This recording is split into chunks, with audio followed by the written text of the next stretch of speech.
Hello and welcome to Umzansi Esports League by Nodwin Gaming, presented to you on Jinx TV. Certainly hope your weekend is coming on strong, because right now what's about to get started is of course some esports awesomeness, where indeed we start the day off with PUBG Mobile, move on down to Tekken 7, and then finally to close the day off with some aggressive gameplay, it is going to be of course Counter-Strike. My name is Blotter. Joining me on the analyst desk once again, it is none other than Bane Fixes. Thank you so much, Blotter. Yesterday we saw some domination coming in Oh there from yes. INV, but here you go. JXP Temper is back. Oh, yes, they certainly are, with that 1 point remaining for them to get that 100-point lead. But talking about the lead, INV is not that far behind now. I mean, Yeah, there is certainly a chance that they will catch up, and we will have to take a look at what these players are fighting for. That amazing prize pool that we have for the entire season, 1 million rands. absolutely. I mean, it's just bonkers to think about it. And of course, when you look at season one, you're looking at 500,000 rands in total. And moving on from this, when we talk about, of course, the PUBG Mobile segment, we do ought to have a look at the point structure itself, which is pretty standard these days. Yes, absolutely. Everyone has sort of adapted to this point structure where you have that one kill and 1 point for that. So we'll have to see. But we also have to take a look at the leaderboard as to how things have, shaped across those days. And we have JXP Temper just shying away from that 1 point to make a century with 38 kills. Absolutely, and ready, set to compete them or against them is of course the second place holder INV. Yes, It's going today to will be definitely be a good matchup between these two. absolutely, and as we move or rather skim through the master leaderboard itself, we've got 9th EFX, BBC on 10th, Oxyam Elite on 11th, Rain Gaming on 12th, Blink on 13th, and as we move on along, House of Anubis is another team that I am looking forward to seeing some incredible plays from today. As we move on to this third set of leaderboard, what is that one team you're looking at, Payne? That Well, thinks I expected Spaza Gaming to be, way higher than what they are right now, because those fights that I've seen that they have taken, I've seen some promising plays, but they are kind of struggling right now, and we'll have to see as to when the matches come in, how they're going to perform. exactly, and with that, the final lot of the leaderboard itself, you're looking at these teams, which as of now are in that red zone, of course, because well, today Group A going against Group C, it's their final match for round number one. And if there are certain teams that ought to be on the lookout, it is certainly Crimson as well as Team Hub. Those two teams are genuinely going to have to be on the lookout. But talking about groups themselves, we've got Group A going against Group C. Yes, absolutely. And we have Quite Storm, Esports, Crimson, Shakespeare Temper, Team Hub, Outside Officials, EFX, House of Anubis, and Citizens Gaming. Citizens Gaming is also one team that I'm really looking forward to, but which group they will be facing is Group C, and you have INV Gaming Team, NFX Unique, Immortal, Spaza Gaming, Me Africa, Auxium Elite, True Gods, and Mula 6. Absolutely, these are the teams going to be competing and hopefully grinding it against each other, because after all, like I said, this is the final match for some of these teams that were at the bottom of that leaderboard. And well, if you want to move on from round one to round two, you're going to have to compete and bring in that aggressive gameplay, because this is the chance that you've been given. And again, as we spoke about JXP Temple Yeah. and INV, I am not entirely sure based on their previous gameplay how much of a difference is there going to be on the leaderboard. See, both these teams love taking those central circles, so I have to see which team is going to be the first one, or whether we might just get to see engagement, an early engagement between JXP Temper and INV, and we will certainly get to know which is the better squad amongst those two. The other day I was talking to Imperium, he was all in praises for JXP Temper. So if they've got a lot online, and they've taken 3 chicken dinners out of 4, Oh yes. so that's a statement. We'll have to see as the first game commences who gets the chicken dinner. Absolutely, it is time to swing into some aggressive gameplay right here, where again I'm keeping my fingers crossed. Match 1 and match 2 combined, both of these teams certainly do come up on top, but not only those, but the ones at the bottom as well. Like I spoke about Crimson, another team that I'm keeping my eyes out. Team Hub, another one that I'm hoping that will be able to bring in that perfect synergical gameplay, because this is the time they need to really showcase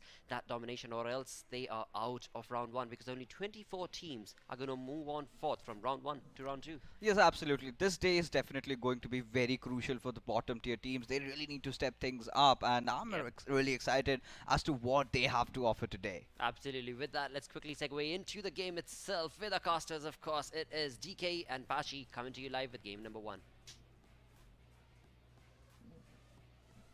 What's up, guys? Welcome back. Alright, so yeah, we are getting ready for yet another day, and I really think we're in for quite a match, quite an interesting day we're gonna have. We saw the teams, of course, going at it yesterday, battling it out. And yeah, Patchy, I'm really curious to see what we're gonna have happening today. So yeah, I'm looking forward to the match. Yeah, no, absolutely. Just and just like they said over the desk, we're looking for some of that great aggressive gameplay. We saw a little bit of it yesterday, but I'm looking to see that start ramping up. And just like we saw in the highlights there as well, we've got iEnvy and of course DaXpt Temper. They're sitting there, they're getting the points in. So this is going to be a nice and spicy match to watch from them, because they've got they've got some bars to heighten, some plays to make. So definitely looking forward to seeing what the teams bring out here today. Definitely going to be something spicy. And when it comes to looking at all these teams, every single one of them, we've seen them bring some seriously great gameplay. Pretty much the whole time from weeks ago already, we've seen some great stuff from them. That's why they're here, and they're ready to put that stuff down once again and give us a great show. So I'm looking forward to that 100%. Lots of names that I'm keeping my eye on in this match. And yeah, I'm definitely super keen to get into it and see if the teams do indeed start getting nice and aggressive. Yeah, so all we can do is hope, and we hope. I'm really hoping we see a lot of, not a lot, but I'm really hoping that we see, the early game aggression, that we see those teams taking advantage, of their opponents not really having, much loot and weapons necessarily in the beginning. And of course, trying to see where those teams are going to rotate to, and hopefully they're going to be utilizing the, the map and the terrain to their advantage, because I definitely think that would pay off. And also, it's a great way of moving themselves up the leaderboard and getting themselves into that position that they so badly want, because it is a very crucial part still of, of the whole tournament. We are in the early stages, and quite a lot of things can still happen and still change. So who knows? Hopefully, yeah, today would be one of those days. Yeah, absolutely. And I mean, it's those teams that have been utilizing, like you say, the positioning, the earlier sort of advantages that they can get. It's those teams that have really been pulling out. And some of those in previous weeks of performance, like we've seen the best teams coming out utilizing exactly that, playing off of the terrain, playing, height advantages, playing for the early advantages, catching people off guard, really sort of getting, into that rhythm. So, obviously, like you said, we still got plenty of time to go, lots of time for these teams to fight it out and sort of get comfortable in this realm. So let's see if that's exactly what happens. Obviously, that's what we're waiting for. We're waiting for these teams to start springing their trap cards, as it were, their secret techniques, or whatever the case may be, pulling that out, and it's time to get those points in, because well, every point matters. Yeah, and I mean, speaking of the points, let's have a quick look at the leaderboard, just to see what do we have and where these teams are. Just to look at, we've got the players there from iEnvy. They're currently sitting in second position, 74 points, really close. Like they can still push up, and a lot can change today. We might see the players in the top position changing that, and then of course we've got a few more teams in this top 8 that can really make quite a bit of a bit of a jump rather, in that whole section. We also have the players there from Team Unique in this lobby. We've got, who else do we have in there? We've got the Natural Killers. No, they're not in this lobby. All right, my bad. But still, we can definitely see quite a bit of a change, especially in this top 8 that we're currently having. There is a bit of a points difference, but it's not that big. And I mean, looking at, the players then from 9 to 16 down, definitely things. Once again, we've got the players there from EFX. Currently in the lobby, we've got the players from, I'm just trying to see who's all over where. Who else do we have in here?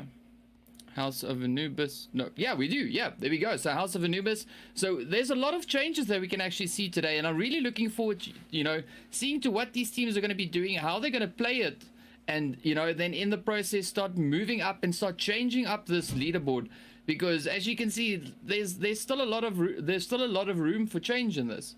Yeah, absolutely. I mean, you can see the teams there, they're not so far behind. It seems to be that way. I think on the first leaderboard there, we had a bit of a 50-point difference between the leaders, who are almost at that 100-point mark. But here you can see they're not so far behind that it's, unwinnable, undoable. This is still a chance for them to be able to put points on the board. And like I said, every point counts. And, if a team, we've seen it before, we've seen this happen, but if a team puts in their best performance, they can have you know, a whole lot of points at the end of a single match. Yeah. And that's just Yeah. a single match. They can do that in one match. We're having 2 tonight, and we're going to continue to have every single weekend is another chance to put the points on the board. So Yeah. this can definitely change up. This is not solidified in any way whatsoever. This can still be anyone's game. Of course, though, we are looking to see that team hit that 100-point mark. I believe that's JXP Temple followed by iEnvy. We're going to see if those two teams clash it out or if they'll get knocked out individually. You know, yesterday you were talking about a rivalry that you were interested in. This time, I think everyone's eyes are on JXP Temp and iEnvy, but well, the question is still to be seen whether they will be clashing or not. Yeah, and they've got a lot to defend. You know, today is a crucial day for them. You know, the teams are going to be out for blood, especially today. They're going to try and catch up. You know, and maybe throw a spanner into the works that we've got happening, you know, with the Temper team. So, yeah, there's a lot of pressure on, you know, on Temper for today. And, yeah, only time will tell whether or not they'll be able to, you know, outperform that, or are they going to succumb to the pressure? Yeah, well, that is definitely a good question to keep in the back of our minds as we watch this. You can see that flight path going all the way down there from Nova all the way up just to the north of Severny. And, well, that's going to give them access to all of those spots on towards the eastern side of the map. But it is going to mean that if they want to go towards the west, they're going to have to be moving their way out towards there. And obviously that means that we're going to be seeing Rosok and Pachinki, most likely as Naya as well. Lipovka going to be a spot there as well as Maelta. And it looks like a whole bunch of people also dropping on towards that that island there, obviously down there in Nova. So yeah, we've got a nice little spread, and actually already a bit of a battle with House of Anubis going on. Yeah, definitely interesting to see, you know, because we've got the House of Anubis, they're right here. We've got the players, of course, from the Rogue Gods right there with them as well. So we can see Mamba's already been knocked out. He's just lying around, you know, trying to get back up into towards safety, trying to make it all the way to his teammates. And we've got a few Grens, of course, now flying up. And, you know, House of Anubis now also getting a knock on their side. So it's definitely an interesting matchup that we've got with these teams. Yeah, and this is what you were talking about. Yes, a little bit of that early aggression. You could see House of Anubis, you know, already taking some of those fights. And well, the question has yet to be seen who will come out on top of this one. You can see House of Anubis already looking towards those vehicles, maybe thinking that the retreat is probably the best option here. Maybe cut their losses, not really wanting to overcommit. That is a decent choice to be making here. You know, every time we sort of see these situations and scenarios, we always ask the question: do you push the fight or do you leave? And both of those options are viable options, but you always have to choose between them. You can never just sit around and not make a choice, because that leaves you vulnerable. And we've seen that happen a number of times where a team refuses to make a choice and they actually stay so static that they end up losing, coming off on the bad end of that one. So definitely having to get that information and see what they want to do here, because House of Anubis, they can still stick around. They can maybe try and push for the for the area, for control of Nova, but at the end of the day, you have to decide whether or not it's worth it. You can see the zone is down here towards the southeastern portion of the map, which is including that military base. So we might just see a military base final zone here, and that means that the teams have to make a decision whether they want to go towards the mainland or if they want to stay on towards the island. And this is a question that we've seen a number of times in a couple of matches where the teams have to make the decision whether they want to make their way down to the island or if they want to stay on the mainland. And sometimes it can be a difficult situation that you put yourself into. So we'll see how these teams make their decisions and how they decide to move in going forward. You can see a lot of the teams actually have made their way up towards the northwestern portion of the map, and so that's a very, very highly concentrated area with teams right now. Yeah, and I mean, I agree with what you're saying. It's essential for the teams to really kind of stick to a good strat. Make sure that if they're going to flee, they have to flee 100%, and if they're going to fight, they need to fight. And not try and drag it out too much. And it looks like we've got the players here from House of Anubis. As you can see just off in the distance there, they're all starting to huddle up, like they're almost in preparation, for a fight that is about to break out. They're making sure that they've got the numbers there, because at this point in the game, it does count in your favor. And the Rogue Gods are fairly spread out at the moment.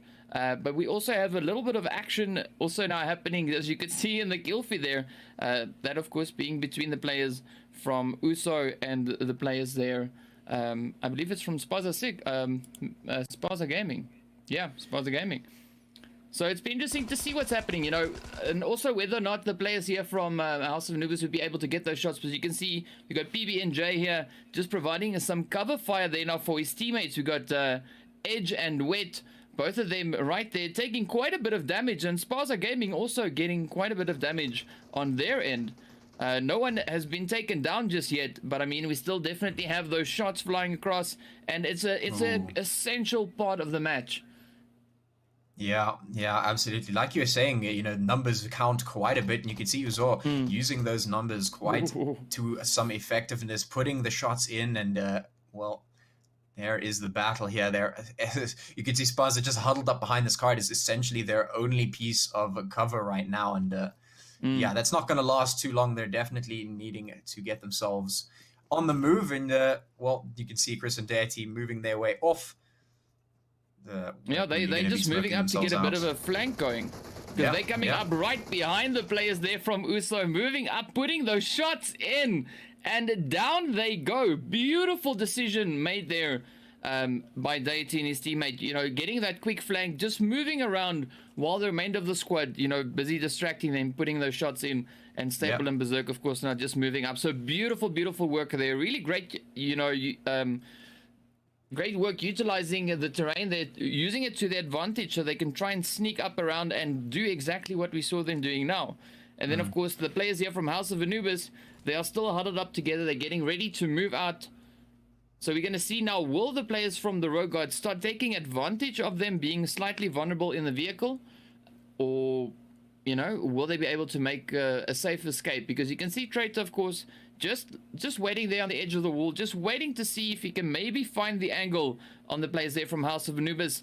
And yeah, I definitely think there's some potential for some frags going down here, but we'll see, you know, how it turns out at the end of the day, whether or not they're going to take the fight or, you know, what they're going to do.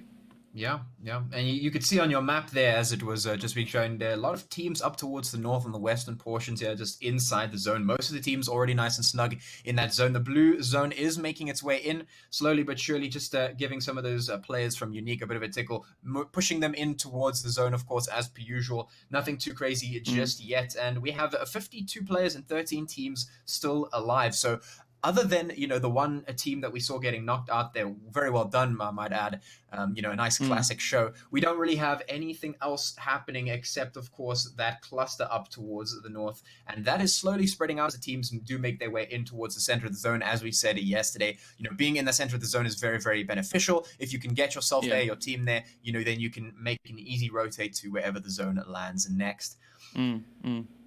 Yeah, and I mean, we got the outsiders here as well, you know, talking about the rotations. You can see they're getting fairly close to the players here from the Immortals. Now, it doesn't really look like the teams are aware of each other just yet. You know, just looking at the movement that we've got for the outsiders, they are looking off into the distance, not really focused too much on the players that are actually just south of their position. So I think this is going to be a very interesting surprise for both teams once they start spotting the other team. And we're definitely going to see those shots coming in. And both these teams have quite the potential to do quite a bit of harm to each other.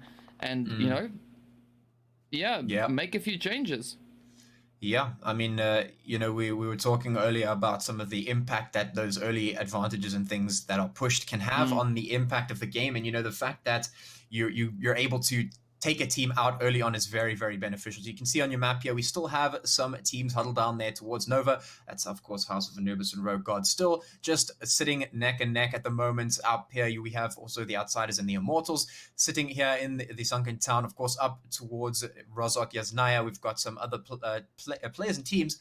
But that zone has landed now down towards the western side of the map, and it still includes a little bit of that island. So that still hasn't been decided just yet, although the majority of the zone is, of course, up towards the mainland. So I think most of the teams will just stick to the mainland for now.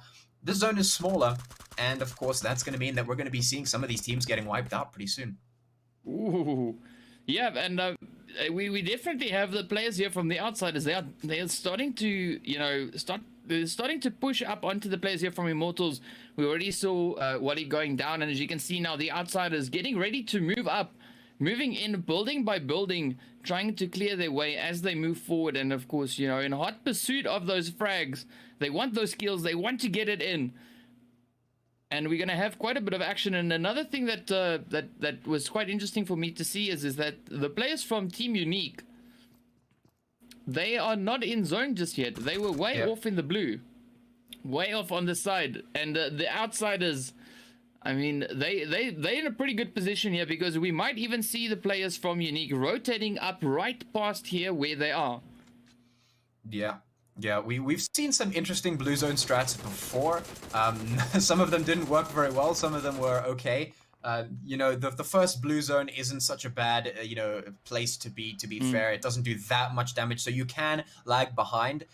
It's obviously not, you know, recommended that you be in the blue zone, but at the same time, if you feel like it's going to give you that chance to just loot yourself up and maybe give yourself a bit of breathing room, then it is definitely, you know, something that you can decide to do if you so choose. But right now, Unique, they're just going to be rotating up towards the north, as you can see, moving their way around in a sort of clockwise direction around that zone, which is a very important part of that blue zone strat, because we've seen some of them executed very poorly. And the reason for that is because one of the things that you have to really, really keep in the forefront of your mind when you're doing a blue zone strat is you need to know how to get back into the zone, because by the time you're making your way in, 9 times out of 10, everyone else is already going to be in the zone, which means you're 100% going to be landing in a spot that's already occupied, and you have to be prepared for that when you come back into the zone. So it is one of those sort of dangerous plays. Otherwise, you can maybe make the gamble and try for a spot that's maybe not occupied. But right now, we're having some fights. There's JXP Temper taking some shots. Yeah, there's a lot of teams now currently rotating up near the players there from Temper. And of course, as you can see, Flacco over here, he was taking full advantage of that, as the team there from EFX just rolling past in their vehicles. And as you can see also now, we've got the players there from Mecha 6 just down the hill, holding up in the compounds there. So they've definitely heard the shots. They are now going to start moving up, trying to go find these players, because they know the shots they heard was Temper. So we'll see now whether or not they're going to start hunting them, or what's going to happen. And oh, there we go, EFX pulling up right into yet another squad. Wow.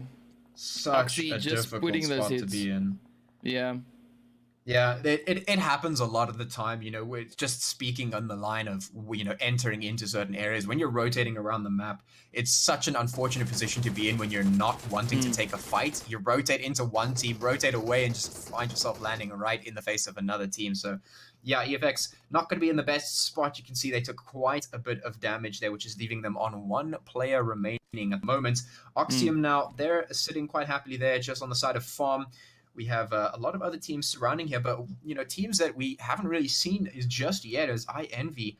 You know, they're one of the teams that we were looking at, and at the moment we still haven't seen them very much, you know, in that kill feed. So we're still waiting on them to sort of pull the trigger. Maybe they're looking to get in towards that late game, maybe looking for those positional points rather than going for the frag out points. But of course, that still leaves the question of, will we see a team rise up in terms of getting those kills? Because, yeah, we're still waiting for that Hunter team. Like we were saying yesterday, it's definitely going to be interesting if one rises out during this series. I'm definitely interested to see how that happens. But we're going to be seeing that zone heading down towards the southwest once again, and some fights breaking out.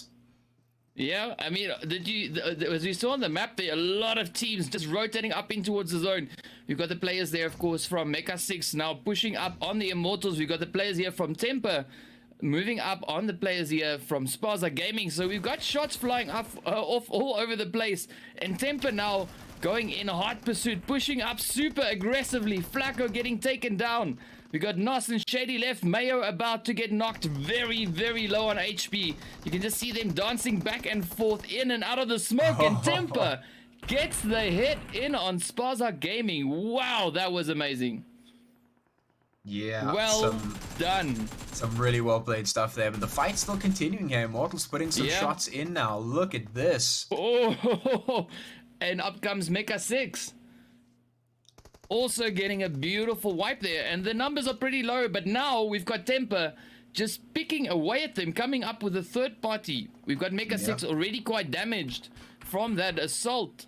And now we've got these shots coming in from Temper up on the hill. That vehicle taking quite a bit of damage there, and it's a fairly dangerous position for them if they can land enough shots in that. And there you see the players just moving about, getting out of the way there because the vehicle just blows up. Wow. Yeah, absolutely insane. That was a really good spot in terms of what we were looking for, you know, utilizing that terrain. You could see Tampa doing a really good job of utilizing that height advantage, getting those shots in across the great distances. But now Unique is moving in on them, so they need to be prepared for this one, because if they're not careful, they could get picked off, and that's not really the spot you want to be in, especially considering the good position they were in just moments ago. You can see all the way towards the eastern side of the map as well. We've got a lot of teams huddled up. Still House of Anubis and Oxium very, very close, but here's Unique. They're rolling up on Temper. Yeah, and of course now we've got the players from Oxium. They've already put in a few hits. They're already sitting on their 2 kills. They are now making their way over to House of Anubis, really trying to play this whole terrain to their advantage. The blue zone is moving up momentarily, and the players from Oxium are really, really trying to get those hits in. As you can see, of course, the team there from House of Anubis. We've got 2 of the players here. The last 2 players left for the team, that being Thugger and Offline. And if Oxy can play this well now, they can really push up and get those hits going in and send yet another group back into the lobby. Yeah. Well, right now we're sitting with 11 teams and 35 players left on the board, and that zone is all the way towards the west. They're just slap bang on that side of the map, and a lot of teams being towards the east having to make their way over all the way here, and that includes these teams from Oxium and, of course, House of Anubis. And Oxium, they know it. They need to get themselves straight out of here, because that zone is not going to be kind if it hits them. Some shots now going from House of Anubis and trying to catch them out, but still the battle between Unique is going on here. Just putting some shots through across the board as all the players try to make their way over in towards that zone. They're all going to have to make their way in, because they're going to have to fight for a spot. The zone is not very big, and there's still 11 teams. Yeah, but fortunately for the team there from House of Anubis, they had the vehicles at the ready, at least well hidden. So there was no potential for any of the opposing teams that might maybe move up towards them, damaging the vehicles to such a point that they can't use them to move up into a zone. And we see the team here from Oxy, they are definitely now moving up, getting their move on, rotating up as far as they can, all the way over towards the far western side of the zone, because that eastern part of the map is absolutely insane at the current moment. Everyone is just trying to move in from the same side, and you can see the team there from the Rogue Gods, of course, now getting caught out in the blue zone. They are just getting taken down one by one. Well, aside from running themselves over, the blue zone is also doing quite a bit of damage. And then, of course, right up ahead of them, we've got the players there from Citizens, right there at the edge of the zone, setting up a bit of a gatekeep. So we're now just waiting to see whether or not they're going to get those hits in, and you're going to die taking quite a few hits now. Yeah, I mean, he's in a very difficult position right now. There's no ways he gets into the zone for free. He's going to have to really snake his way in if he wants any sort of a chance. Because like you said, Citizens, they're right up here. Meanwhile, Tempa is going to be taking some shots towards iEnvy, and that is that's the shots that we've been waiting for. iEnvy and Tempa are the 2 teams that we were saying that we would have our eyes on, and they haven't been very active in terms of getting into the fights, but they're on each other's doorstep right now as all the rest of the teams make their way up in towards that zone. And, well, everyone's found their spot, but it's not going to be comfy for very long. And you can see iEnvy already taking quite a bit of damage. The outsiders also going to be putting some shots in towards House of Anubis. Yeah, and I mean, Citizens, they're just trying to get that hit into You're Gonna Die, and he's now just making a run for it, trying to move up just to avoid those shots. Now he's moving up right in behind that little bunker there, and of course the players here from the outsiders just rushing up into the compound there. So it's going to be an interesting final few zones that we're going to have here, because we've got the outsiders and the players there from Mecha 6 up in the northern side. We've got the players from Unique, the team there, of course, from Quiet Storm, all the way over towards the southeastern side. And you can see the shots just flying up from the outsiders, just trying to get as many shots as they can over towards the team there. But fortunately, they managed to land that last finishing blow on You're Gonna Die. So he stayed true to his name. He went back to the lobby. And now we see the teams all starting to rotate up. And Tempa, of course, now moving up. Outsiders, as you can see, just scoping the area there. They focus their attention all the way over to the players there, of course, from Mecha 6. So we might see a few interesting shots. And of course, now the outsiders just capitalizing on the little mistake there from iEnvy. Yeah, this is a very tight spot to be in right now. You know, I envy rolling up against Temper, you know, the main sort of competitors that we've been sitting here waiting for to see what happens. And now I envy are in a bit of a spot. You know, they've got outsiders behind them, they've got Temper in front of them. They even have Oxium just towards the side, which could potentially get some third-party shots, and they have to be so careful. And other shots coming through. Look at this. Wow. Wow. What a beautiful push by the outsiders, but it was great. It was great, don't get me wrong, but that put them in such a dangerous position. Now you can see the players there from Temper just absolutely hitting away at them as they try and you know, establish their position after they got those hits going. You know, it's just absolute it's an absolute slaughter in zone now, which is fantastic though. Yeah, no, for sure, for sure. And I mean, this is an interesting spot to see because, you know, this is a case of a lot of teams not being able to centralize themselves in any of the previous zones, which has caused some very big clusters to happen as the teams rotate from one to the other. And you can see Oxium now doing some good work here, taking out some teams. We're left with 7 teams on the board and 18 players left remaining. Yeah. And the zone still getting smaller. Ooh. Oh. Well, we had the players here from Unique now moving up, putting that final hit in on the team there from Mecha 6. So we are now down to our last 6 teams. Man, this is going to be a tough one. So we got Unique, we got Oxy, we got Quiet Storm, Temper, Outsiders, and Citizens. And the zone is it's a very, very tough finish, this one. There's not a lot of cover in the zone. It is a fairly barren piece of land. And yeah, this is going to be interesting to see what the players will be able to do with that. Just look at the positioning of the teams there. So you got so many of the players all the way from, you know, on the western side of the map. The players, of course, here from Outsiders, just using those vehicles, trying to stay safe as long as they can. But we got shots coming in from all directions, from everyone. And it's definitely going to be a very, very tricky spot. You can see the players here from Oxy, of course, also now just trying to reposition their vehicles where they anticipate the zone to be moving to. But instead, the zone moves all the way over towards the eastern side. Wow. Oh, that is really, really tough because that's going to mean that we're going to have continued clumping on one side as teams try and make their way back and forth, and that's just going to be more slaughter. And you can see it happening right here on your screens as Oxium, they take some more fights. Yeah. I mean, this is a kind of a do or die situation. I mean, this zone shift can really bring quite a big change to this match. Yeah. You know, Unique currently not in zone where they want to be. We got the players, of course, there from Oxy caught up. Also not where they want to be. We got Temper setting up a gatekeep right there on the edge of zone. We got the players from the Outsiders now moving up behind Temper. Now we're going to see whether or not they'll be able to get their assault, get their push in, and of course, you know, send the team there from Temper back into the lobby. Well, that's of course all hypothetical. We'll see how it goes. And Quiet Storm just casually chilling out in the distance as well. Unique now moving up. We got Oxy rotating right through them. Oh, shots just coming in. Wow. Yeah, this is awesome. Yeah, I mean, but this is also the result, you know, of so many teams still remaining at the end of the day, getting towards these final zones. So just some insane action going off on these final few zones here. Yeah, Oxy and Riggs, they pushed up right in towards Temper. They rushed all the way in, heading into that compound, and they just took them out. Just like gone. Goodbye. Lobby it is. Off you go. Fantastic that is the play. reward for aggression, you know, and that's something that we've yet to see a lot more of because, like, you know, I was saying just now that this is the result of so many teams still being alive, and regardless of what that is about, why that happened, at the end of the day, that means that somebody or a lot of teams decided to play less aggressive and, you know, a little bit more slow. And that means that at the end of the final zones, you have a lot more stuff to worry about.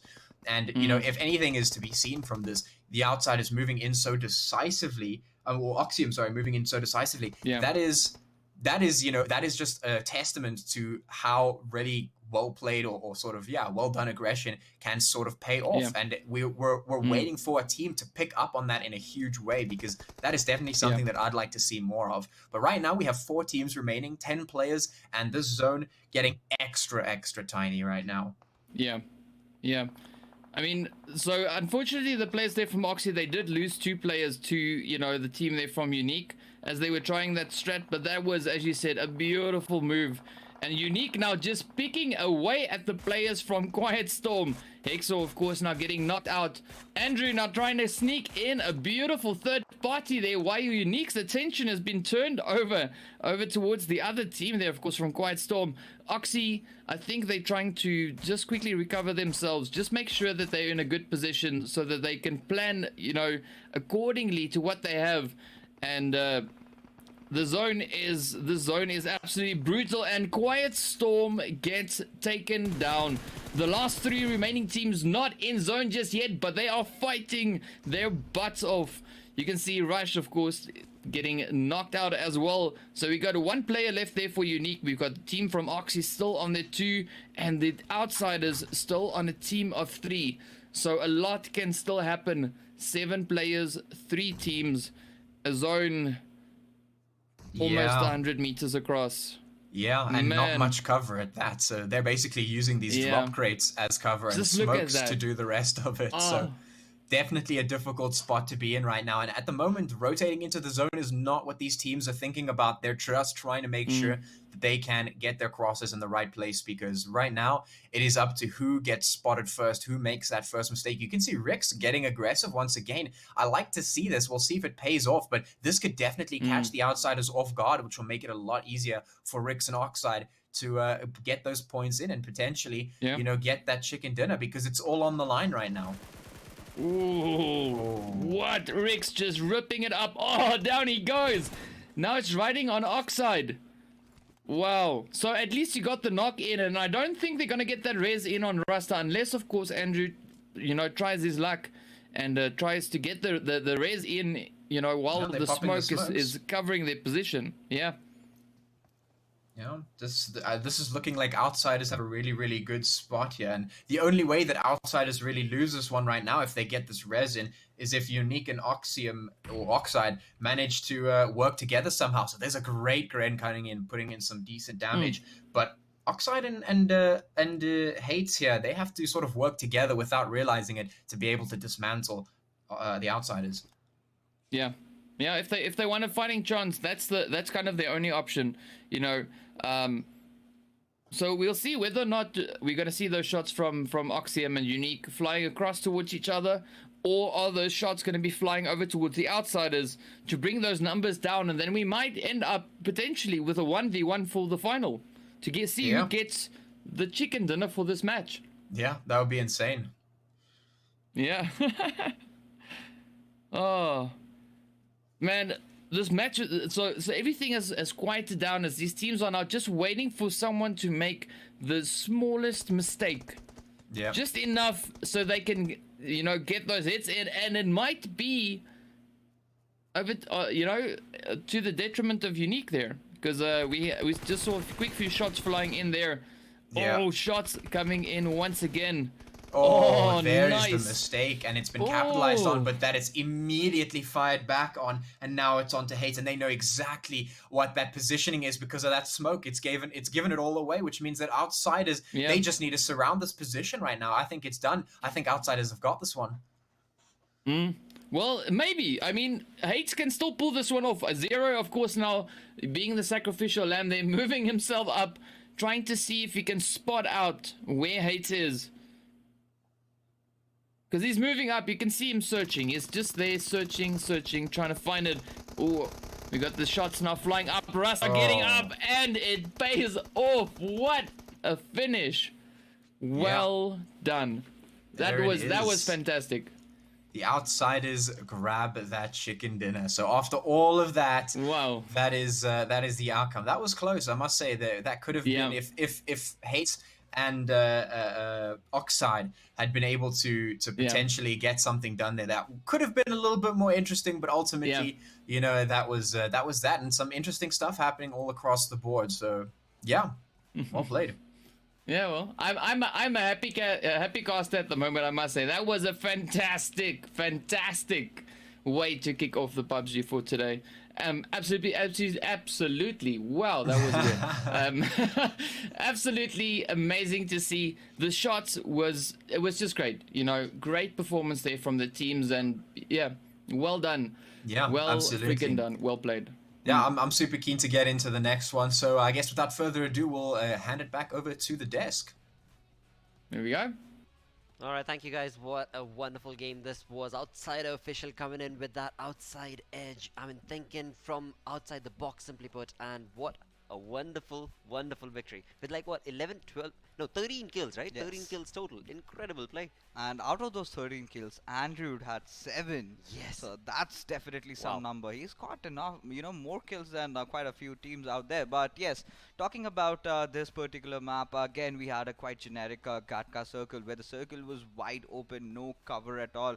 All these players had to rely on those smokes. And I could have, I expected to see a lot more grenading, which I did not. But yes, a few fights were really taken very impressively. And JXP Temper, we did think for a moment that they could have had the chicken dinner. They were already Right. cruising good with 9 kills. But later True. on, that push that they made just wasn't Against for the Oxygen, taking. that Yeah, was not required at all, I don't think. But indeed, that was in the gameplay coming in from JXP and moving out. I think on 5th spot is when they were moved Yeah. out of the game itself. But again, talking about the teams that have picked up Yeah. and have showcased that domination, of course, outsider officials are certainly there. Another team I want to talk about is House of Anubis. As Yeah. soon as the game started, they were in a tough gun situation, and it was just not panning out for them against RG.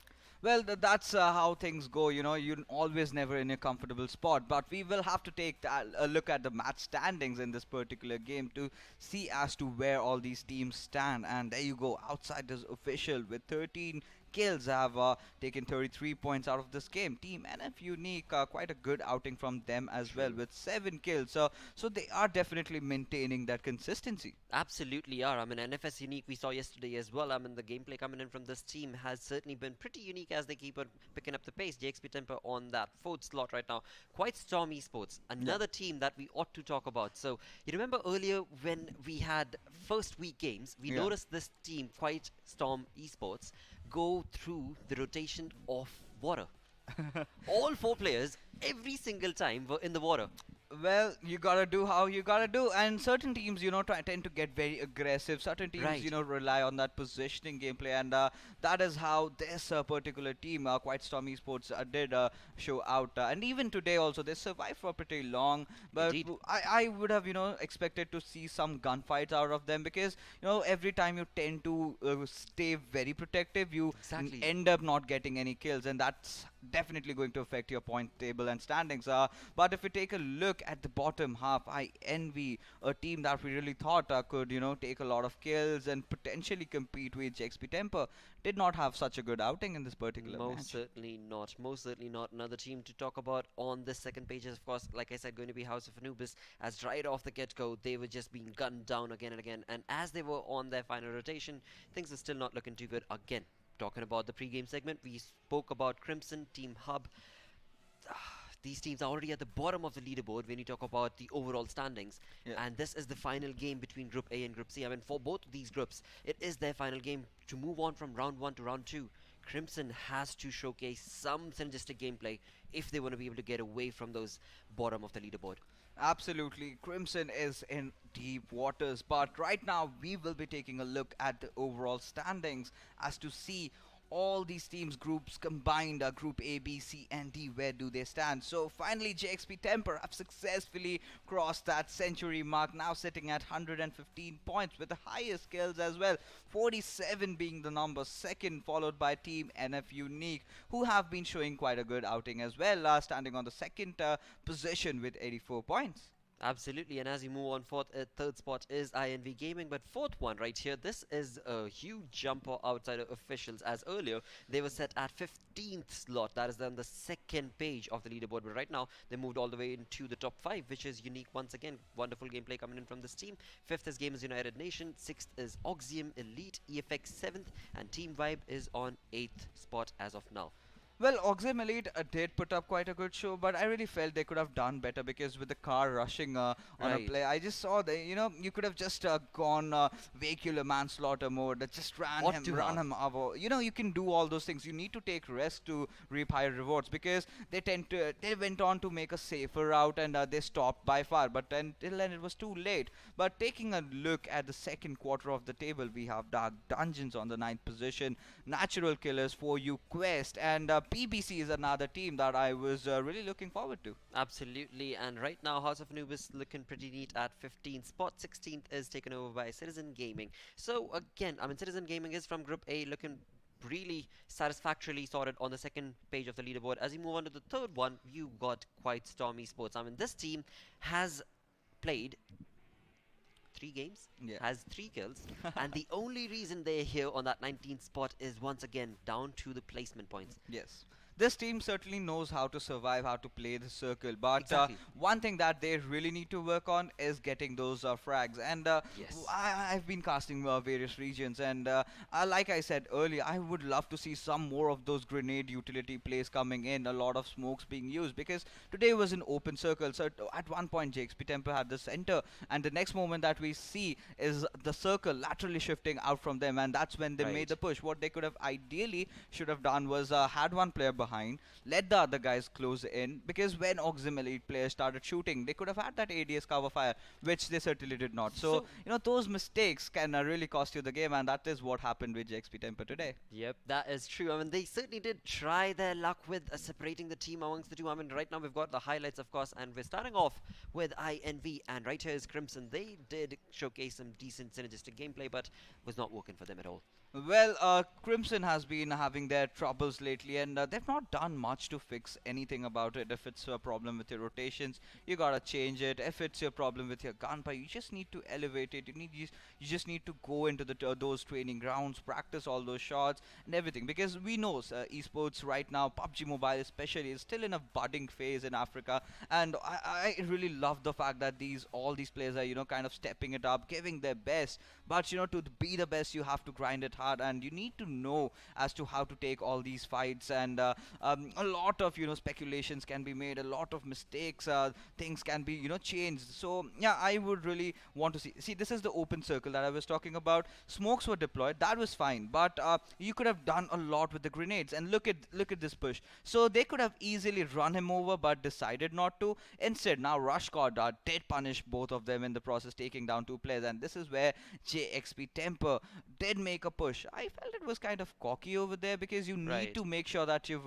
got your backs covered, and they were shot straight down on the faces by them. Exactly, and right here at the end, we saw 3 teams trying to grind it out. Of course, we've got Outsider Official taking the chicken dinner in their favor and moving all the way up to 4th position. But that is just match number 1, because Yes. again, we've got 2 matches back to back. And match number 2 is when, again, Group A and Group C teams like Team Hub, Team Crimson, they are going to have to, well, showcase that domination if they want to be able to get away from round 1 into round 2 itself. But that's coming right up. Absolutely, just after a shot. Absolutely. I mean, again, if we were to talk about expectations, what are your expectations amongst these 2 groups? What team do you think is probably going to be able to climb up the ladder now? See, well, I would not want to discuss about which team. Rather, I would be more interested as to where the next circle in the second Yes. match is going to be, because over the past couple of days we have been seeing those 2 generic circles, that is Gatka and Isnaya, Yes. always getting formed. I want to see a military bridge circle. I want to see the new strats, those bridge campings coming in, those ridge covers, those teams waiting. So those things are very interesting actually. Absolutely, so true. And for that, of course, we are to look forward to match number 2. But that's coming right up after a short little break. Please do stay tuned.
Hello and welcome back once again to Umzansi Esports League. You're joining us on Jinx TV as well as, of course, on Facebook and YouTube. Certainly hope you enjoyed and have enjoyed match number 1, because now we move on to match 2 of the PUBG Mobile segment, where indeed, well, what are we to expect, Payne? What do you think? Well, I really want to see a certain circle, like I told before going to the break. I want to see all those, teams trying their best to cross over the bridge. A Oh, few yes. teams taking the boats, few teams taking the dip, and a Yep. few teams waiting on the shore to take them down. So, yeah, certain circle is what I want to see right now. Alright, well, with that, of course, those of you sitting back at home, hashtag Umzansi and let us know what is the team that you guys are supporting. And, of course, with that, it is time to get into match number 2. So, over to our lovely casters. It is, of course, Patchy and DK.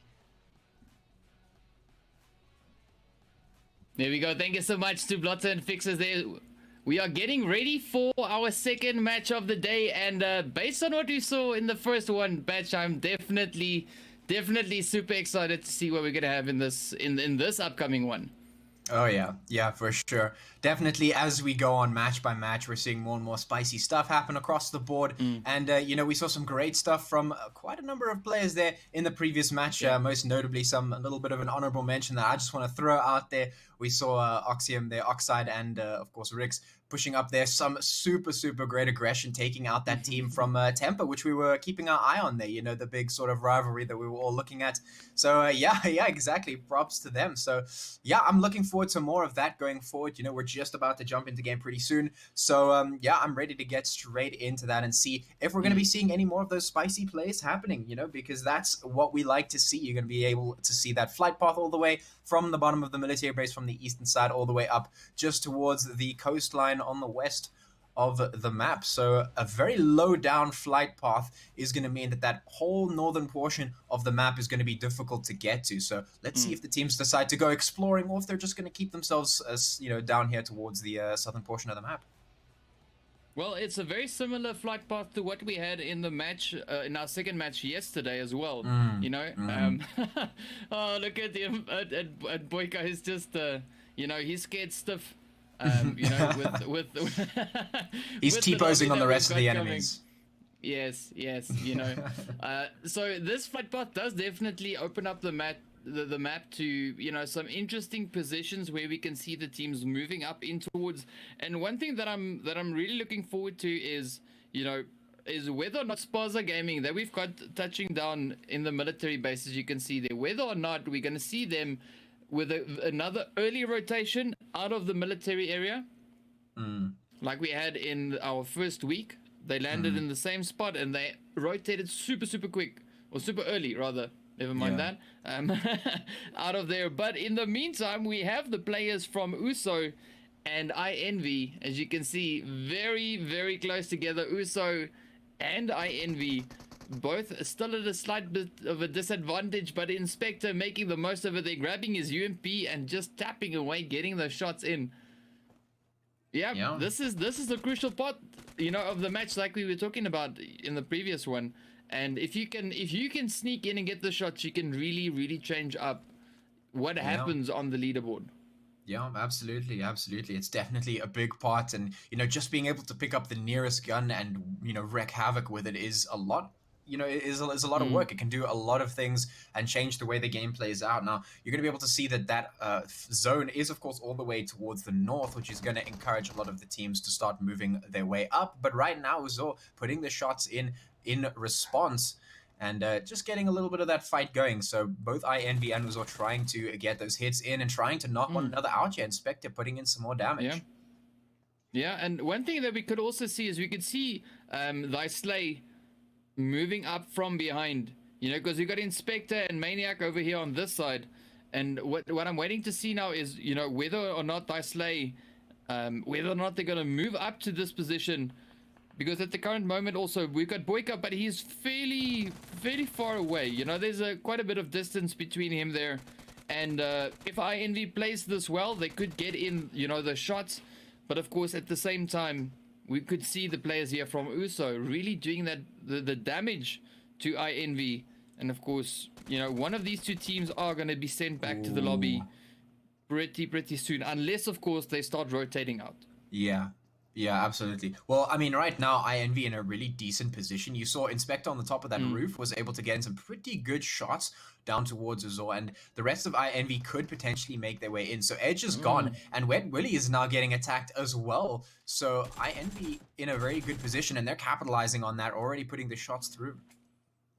Yeah, and I mean everything is riding on Fury's side now. If he is able to get away while his teammates are getting sent back to the lobby, as we can see happening there, it might be good for him. But I mean, what a fantastic start there by Envy, already moving in, and they're pushing their kills up to 3. You know, the first team in this match to be sitting on 3 kills already. Yeah.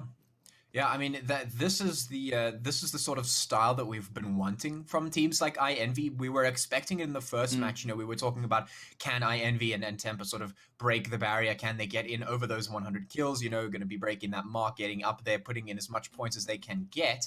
But I mean, that's still true, despite the fact that we have broken that mark quite considerably. You know, iEnvy, they're opening it up with some good aggression there, with some good damage. And the question is, do they keep it up, or are they just going to take a back seat after this? Now you can see all of those teams now moving their way up towards the north, getting ready for that zone. But blue zone still going to be a while before it comes in, so not a huge rush at the moment. A lot of teams just sort of skirting the coastline at the moment, sort of spread out, not really getting too uncomfortably close to one another just yet. They're just sort of getting that loot going and making sure they're in a good position. And there is a nice little fling we got going. Yeah, there goes our first fling for the match. And it's interesting to note that the players from Spaza Gaming, we had them landing over in the Sosnovka military base. And once again, they don't really loot up all that much in that whole region that they've got for themselves, you know? They start making their way up, but also I should add, the zone has shifted up in towards the north. Yeah. So maybe that's in anticipation of the zone shift, you know? They don't want to get caught out in the blue zone. So I can understand that. I can understand that. But what I would have liked to see is, you know, them maybe just getting a little bit better loot before, you know, spending a little bit more time in that area, making the most of what they have. Yeah, for sure. I agree with you on that one. As you know, I'm a big fan of that sort of military base drop. I think it's sort of underrated in a sense. And it's one of those places where you can get some nice early kills in as well. If you drop in with another team, you can go looking for aggression. And if you do win that out, or even if you drop uncontested, then you have, like you say, that whole zone to yourself. And, you know, not utilizing that to its fullest potential is maybe an unfortunate a bit of a waste there in a sense. But, you know, at the end of the day, you know, it ultimately comes down to the question of, do we make our way into that zone and try and get into the center, or do we take the time, get ourselves all that loot, make sure we just sort of utilize the area to its maximum before we move on? You know, that's a decision you have to make on the fly. And maybe the previous map influenced their decision a little bit, because what we saw in the previous map was that zone very, very volatile, and a lot of players were not able to get into the center in time, which means that we saw in the previous match, we saw a lot of juggling back and forth in between, all the teams trying to rotate all the way back and forth between the zones as it landed. You know, we had a western zone, and then all of a sudden it was on the east, and all the teams moving in that sort of sense really causes them to bunch up, and that can lead to some unfortunate or uncomfortable situations for some teams. So potentially, maybe they're looking to avoid that situation rather getting into the zone earlier on. That could have potentially influenced their decision, but yeah, I agree with you in the sense that maybe should have spent a little bit more time just utilizing the surrounding area before moving on. Yeah. No, and I was now anticipating the players there from the Rogue Gods pushing up in towards Envy, because we've got Envy fairly close to that eastern bridge where we saw them, of course, you know, with their previous fight, and it was very, very close. But yeah, another thing that I'm noticing, if you're looking at the map there, is you can see that we've got EFX, Temper, and the Outsiders, as well as Spaza Gaming, all of them moving up right into the center of the map. Yeah. 4 teams pushing up into that position. Now, we can expect quite a few things to happen from that, and as you can see already, you know, Temper is right there with Bait. You know, he might be in a bit of trouble, and we've got those shots already now starting to fly in. Oh, 1 or 2 landing right there on Bait. And I think we can expect his teammates to start moving in. Well, that's what I would hope for. But of course now the Outsiders are also not too far away, so we might even see them moving up, joining the party there. Yeah. I mean, this is pretty much a result of what I was saying just now of, the teams trying to get themselves in towards the center of the zone so that they can, adjust a little bit easily because yeah, they don't want to be juggled around like that this time around. They want to make things a little bit controllable. And a lot of the time when I talk about how the teams should approach decision making in this game, I always talk about how do you make it the most efficient or easy for you to be able to win the game. And that's isolating all the chaotic elements. But right now you can see Tampa moving up nice and quick, going to be punching bait right back to the lobby. So slapping him straight back in there. And a nice assault from them taking that building. Yeah, and that was an interesting play. I mean, it was great to see Temper coming in with that full-on aggression, just rushing in once again. Yeah, that was absolutely fantastic. And we still have the players from the outsiders just lurking a little bit off to the side. We've got the team here from FX. They're slowly but surely making their way now up in towards zone. And we might even see Sully, of course, now moving up right in towards the outsiders. But he does seem like he's trying to make his way over towards Rozok. Trying to get up into that area. So we'll see where it is that he ends up going to. But yeah, there's a potential for quite some interesting things yet to come. And as you can see there, of course, we've got the Oxium and the players from Spaza Gaming. They're getting very, very close to each other over in the ruins. And then, of course, the players there from House of Anubis just behind them, right on the side. But it does look like we'll see the outsiders just picking away at the team from Temper as Temper now starts moving in. Beautiful shots there from Rasta. Up he comes. Andrew just jumping off the roof, going for it, gets taken down. Temper, I'm pretty sure Temper does not, they don't want to get rushed again like they got rushed in the previous match. Yeah, instead it seems like they want to do the rushing, which is sort of working out for them at this point. That sort of that level of aggression can really come in clutch for you. You can put in the points, put the pressure on, and I mean that's the sort of stuff we like because the aggressive plays not only benefit you, but just the fact that you're putting pressure on the map itself can change the way things happen. And oh, look at that nade coming out there, just knocking Andrew straight over again. They're very low on HP. Temper could pretty much capitalize off this right now. If they can take zero or push him back, they could take this one easily. Yeah. I mean, there's a lot of potential in this one, and it all comes down to how these teams are going to decide to play it. I mean, we can see the outsiders doing quite a bit of damage to Temper, but again, in the same breath, you can say that Temper has a great potential there to do quite a bit of damage as well. So, I mean, there's a lot riding on this, and how these teams are going to play it will definitely determine what's going to happen, because this is a tough spot for Temper. Their ideal here is to, get the clutch, get the kills, and move on. But the outsiders want to do the same. Yeah. The only difference being that if Temper goes to the lobby now, it kind of messes up things for them point-wise.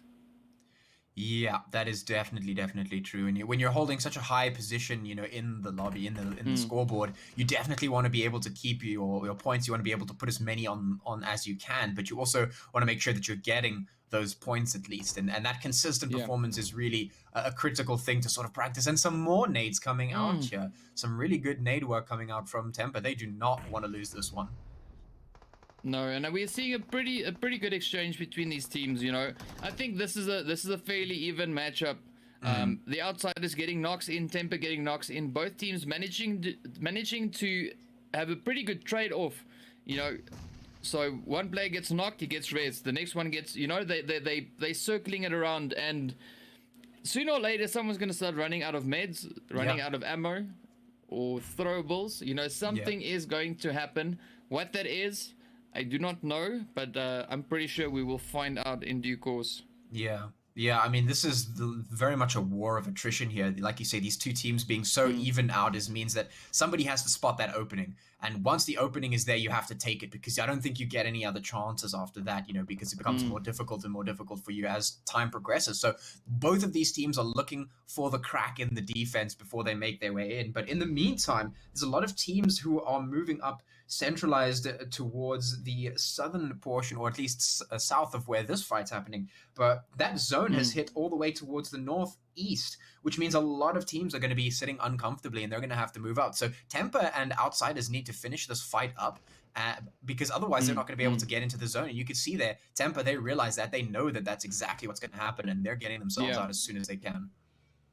Yeah, and that's a pretty good decision they made there. I mean, Flacco's still just hanging back a little bit, and that of course might open the gate there. Not really that's the term that I was looking for, but whatever. Flacco might really get that hit. He might get sent to the lobby. You know, if he's not careful, that is exactly what could happen there, because the outsiders, they not shy to, you know, they won't shy away from a fight. If it's there, they're going to try and take it, and they're going to try and make anything happen that they could potentially have. But of course, now we've got the players here from INV and the Rogue Gods. They are now also starting to push up against each other, having those shots fly back and forth. Oh, this is going to be a tough one as the INV team now starts pushing up. Shots coming in. Down goes the Rogue Gods one by one. Straight to the last one left. Oh, and lobby it is. Wow.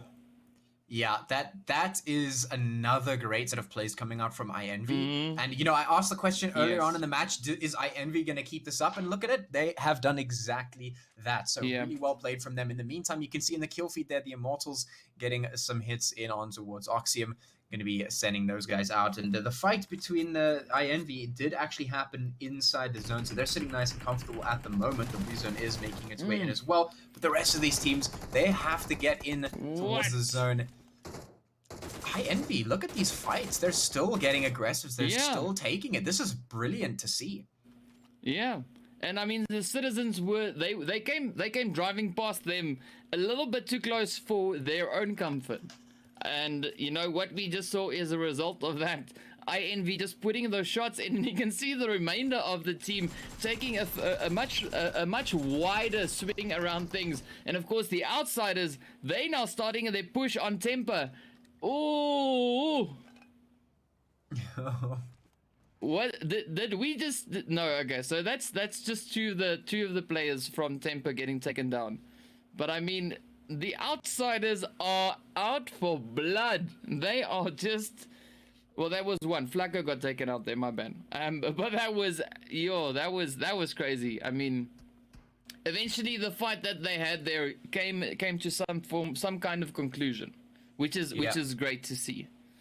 Yeah. But I mean, if we're moving up into the match there, as you can just look at that zone, we've got the players there from Spaza Gaming and Mecha 6 very, very close together. We got EFX making their way in from the northern side. Unique already positioning themselves fairly central in the zone there. INV still in the compound where we left them before. And yeah, I mean, we've got 11 teams, got 37 players left. Everyone pretty much in zone aside from the Immortals that are still making their way up. And you can see in the kill feed, this blue zone is absolutely relentless. It is just eating them alive. Yeah. Yeah, and I mean, we saw I believe it was the outsiders going out just now in towards that blue zone. And that is completely as a result of the fact that they were playing the whole bait and switch game. They made as if they were rotating out, which would have, like you said, would have been a great decision. But they played it for the bait instead to try and bait out the team, and it did not work. And now they're out. And Tampa, they're still alive. They're heading into zone. Now we have 10 teams on the board, all getting in. And this zone, well, this is about the last time that these teams will be comfortable, because it's about to get a whole lot smaller. And with so many teams still left on the board, that means we're going to be seeing quite a few fights happening pretty much from this point on. Yeah, it's going to be a very, very crowded zone. Yeah, there's 10 teams, 34 players. I don't know where I got the 9 from, but everyone making their way up. And we've got the players, of course, here now trying to defend, you know, a little bit of that bridge there, of course, being the players there from Spaza Gaming and EFX. They now just tapping away at the players as they all now try and rotate around the zone, try and move up. And you can see some of those shots, of course, now flying up right over towards Shady. But it seems like Temper is just actually flanking them, moving up right behind them, as you can see. Oh, Mayo coming in, Reverb doing some great work there, and Unique, the next team up. Yeah. Wow. That was interesting. That was an interesting move by Tempa. I'm not too sure what they were trying to pull off there, but whatever it was a dangerous game they were playing. And well, Mayo was in the center of it all, and there's like 4 teams in that spot, so he gets instantly wiped out, and the rest of Tempa sort of don't really have a foot in the door anymore. So they're just gonna have to be content with being the 2 players left alive that they are. But right now, Zone Effects, they're pretty close by. You can see Chad as well, straggling along there. Of course, Mongo all the way out towards the other outskirts. So no ability for Shad to get some reinforcements, as it were. And you can see Unique taking a position up centralized towards the zone. A nice, good spot for them. We'll see which one of these 10 teams now comes out on top, because the plays have to start happening pretty soon. Yeah, no, that's true. And I mean, we've got the players here from EFX. They've got the dust, you know, kind of cleared.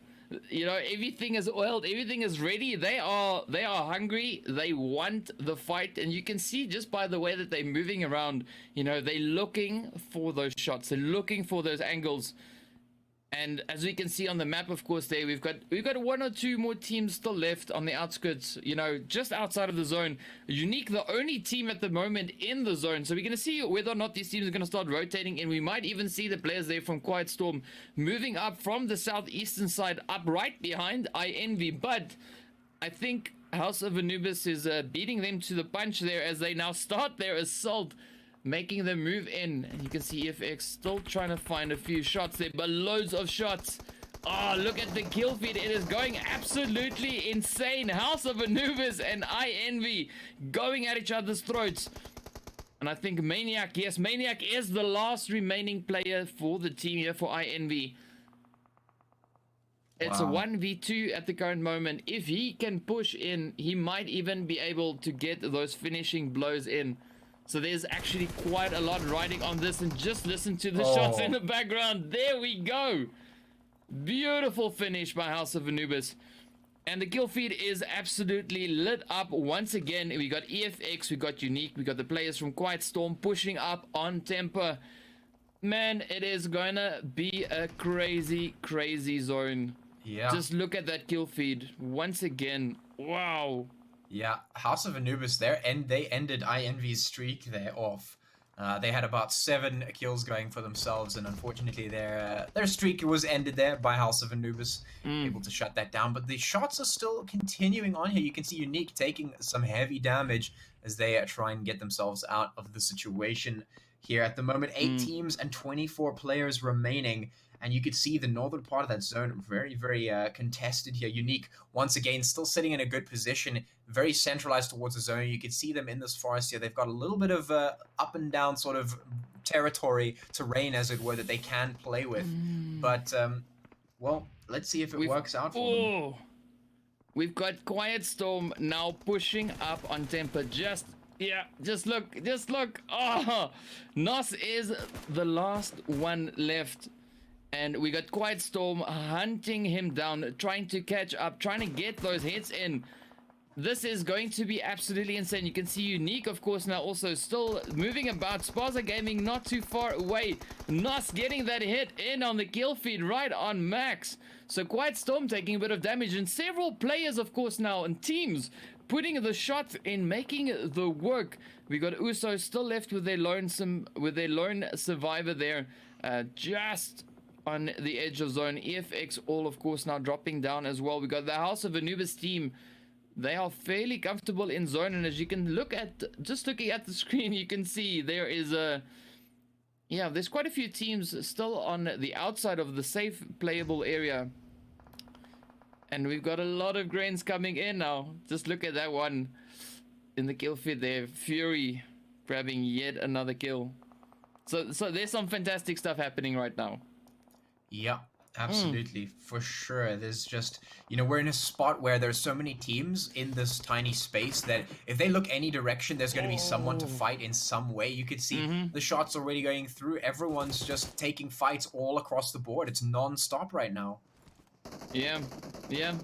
And Unique in a bit of a unique situation here. We've got teams on all sides. So if they move in, they are definitely putting themselves in a fairly vulnerable position. Unless, of course, the smokes that they're busy dropping at the moment provides them enough cover. But I think, in a sense, it's also a bit of a risky move, because that smoke kind of pinpoints your position to a certain degree.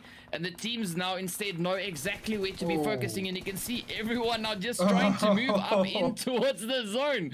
Spaza Gaming just up ahead. We've got some explosions. Unique and Spaza Gaming going at each other's throats. Oh, Unique doing quite a bit of damage there. Whoa! Are they gonna get it? Are they gonna? No, Deity gets sent back. Well played.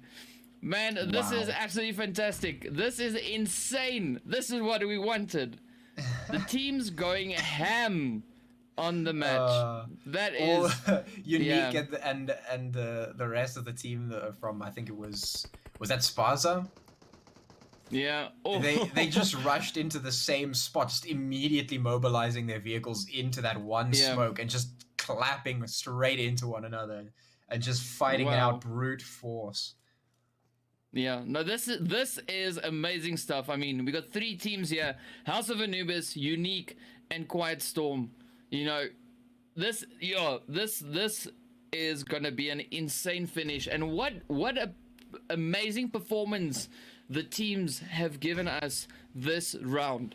I mean, making it not only just to here, but I mean the fights that they've gone through to get up into the positions they're in at the moment. Absolutely fantastic. Yep. Whoa. Yeah, this is great. House of Anubis in the buildings here, trying to capitalize on that, you know, the fact that they're just sitting there with that little bit of cover. But you can see Quiet Storm, they're trying to play around this, and here's Unique trying to answer back. The shots coming through now. They're taking so much damage. Wow. That's just brutal. I mean, the amount of damage going on. This is the perfect time for House of Anubis to come in. If they come in, they can do so much right now. Yeah, they could pretty much finish the match right here. You know? Yeah. We've got Quiet Storm down to their last one. We've got Unique down also to their on their last, and we got the House of Anubis on 2 players. We got Pronto and Storm just at the back there. Now, Unique in a bit of a tricky situation. Oh, Rusty moving up. Beautiful positioning, putting quite a bit of damage in. But fortunately, Quiet Storm just gets that last little bit of damage in on him and sends him back. But wow, that was just absolutely fantastic. Yeah. And now we're left with a 1v2. We've got House of Anubis with 2 players. We've got Unique with their last player here. And Pronto might just spot him out looking in the right direction. So House of Anubis, they've got that man advantage. If they play their cards perfectly, they win this one. So it is up to a Rush Guard to try and throw that spanner in the works, try and make something happen. We'll see if he can do it. You can see House of Anubis know they need to mobilize here because Rush Guard is most likely not going to rush them at all. So they're going to have to make the first move. Well, they are fishing with the grins, so this might, you know, it might be one grin to end it all. Depending on, of course, where Rush finds himself. And we're just waiting now to see what is going to happen. Will Pronto and his teammate there, of course, now Storm, will they move in? Will they land an amazing grin? Or will it be the usual default, you know? Yeah. Body shots to finish I mean, it off. if Rush God finds the first pick... Yes, if Rush God finds the first pick, then it could be a 1v1 that we might see. But yeah, House of Anubis, I think they're going to be looking for those Grens because that's what they're going to want to do. They're not going to want to put themselves at, you know, super huge risk. They're going to want to try and take them out as clean as possible without putting themselves in harm's way, because as soon as they are forced to take the gunfights, they're giving Rush God a chance to win that. And that is a chance that right now House of Anubis do not want to give over, because if Rush God wins that aim battle for the first one, then it's a 1v1. That's 50-50, could go either way. So House of Anubis just trying to push their advantage for the moment. Yeah, and I mean, it's a tough one. You can see all 3 of these players, they are quite hesitant. You know, Rush doesn't want to give up his position because he does have a pretty good position there, I'm not going to lie. You know, he's got some good cover. And, you know, the House of Anubis players there, they are just waiting, trying to see, can they spot the movement? And of course, Rush now just fishing up in the smoke, trying to see if he can find any of those hit markers. So this is a fairly tough zone, and there's quite a lot riding on this. Oh, comes in with a beautiful grin there. Oh, so this is going to be tough. I mean, if Rush gets this, if he clutches this, I mean, give that man a high five. Yeah, I'll give that man more than a high five. But Absolutely. He's in Yeah, such a difficult spot that if he wins this out, it will definitely be mad respect to this guy right here. He's yeah, playing it as yeah, best he can. He's making definitely. sure to try and get some of those hits in, to try and feel out for those players from House of Anubis. But there's still so much work to be done because the damage that he Mm-hmm. did get has now been healed up. So he still has a lot of work Yeah. to do if he wants to try and clutch this. Yeah, and I mean, we have the blue zone closing in as well. He is safe in zone. No need to move, no need to twitch really, aside from, you know, hoping that he spots one of the potential players that he is waiting for to move. And you can see Pronto right there on the edge of the smoke, just waiting. Oh. He is now rushing up. Oh, and that's the end. Yeah, that was a brilliantly picked time to rush up House of Anubis. Wow. They're going to be grabbing that win with a good considerable number of kills there. You can see about 9 kills for House of Anubis there, so really well played to them. And they played that one nice and patient like they should have. They played it smart. They made sure they didn't overexpose themselves, and then right at the end there, when the zone was small enough that they knew exactly where to rush, the rush came in. They got the kill, and well, that's that. So yeah, well done, well played. Very, very spicy stuff. That was an amazing match, and I mean, if the matches moving forward from today in the following days go anything like these past 2 matches, we are in for an absolutely fantastic league. Yeah, absolutely, absolutely. I'm definitely in agreement with you there. I'm quite happy to see that we've seen some more aggression coming out in this match, and that's definitely going to be a theme going forward, I think. So I suppose without further ado, yeah, let's head it over back to the desk, and we'll see you again sometime soon. Yeah, there we go.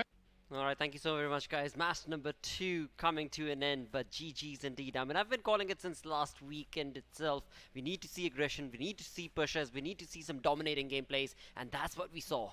What a play, mate. Absolutely. If you talk about the circle this time, it definitely did throw a lot of curveballs out there. You know, the circle constantly shifting here and there. Yes. I thought initially it was a hybrid circle, then it sort of ended around at just the eastern side of Rozhok area, where a lot of teams had to make those transitions. And if you take a look at things in minutely, you will observe that very less teams were alive in the final few circles. It was just 3 teams. So yeah, if you talk about how things could have been better, yes, I expected more grenading out of these teams, like I had said earlier, because True. the last fight went too long, right?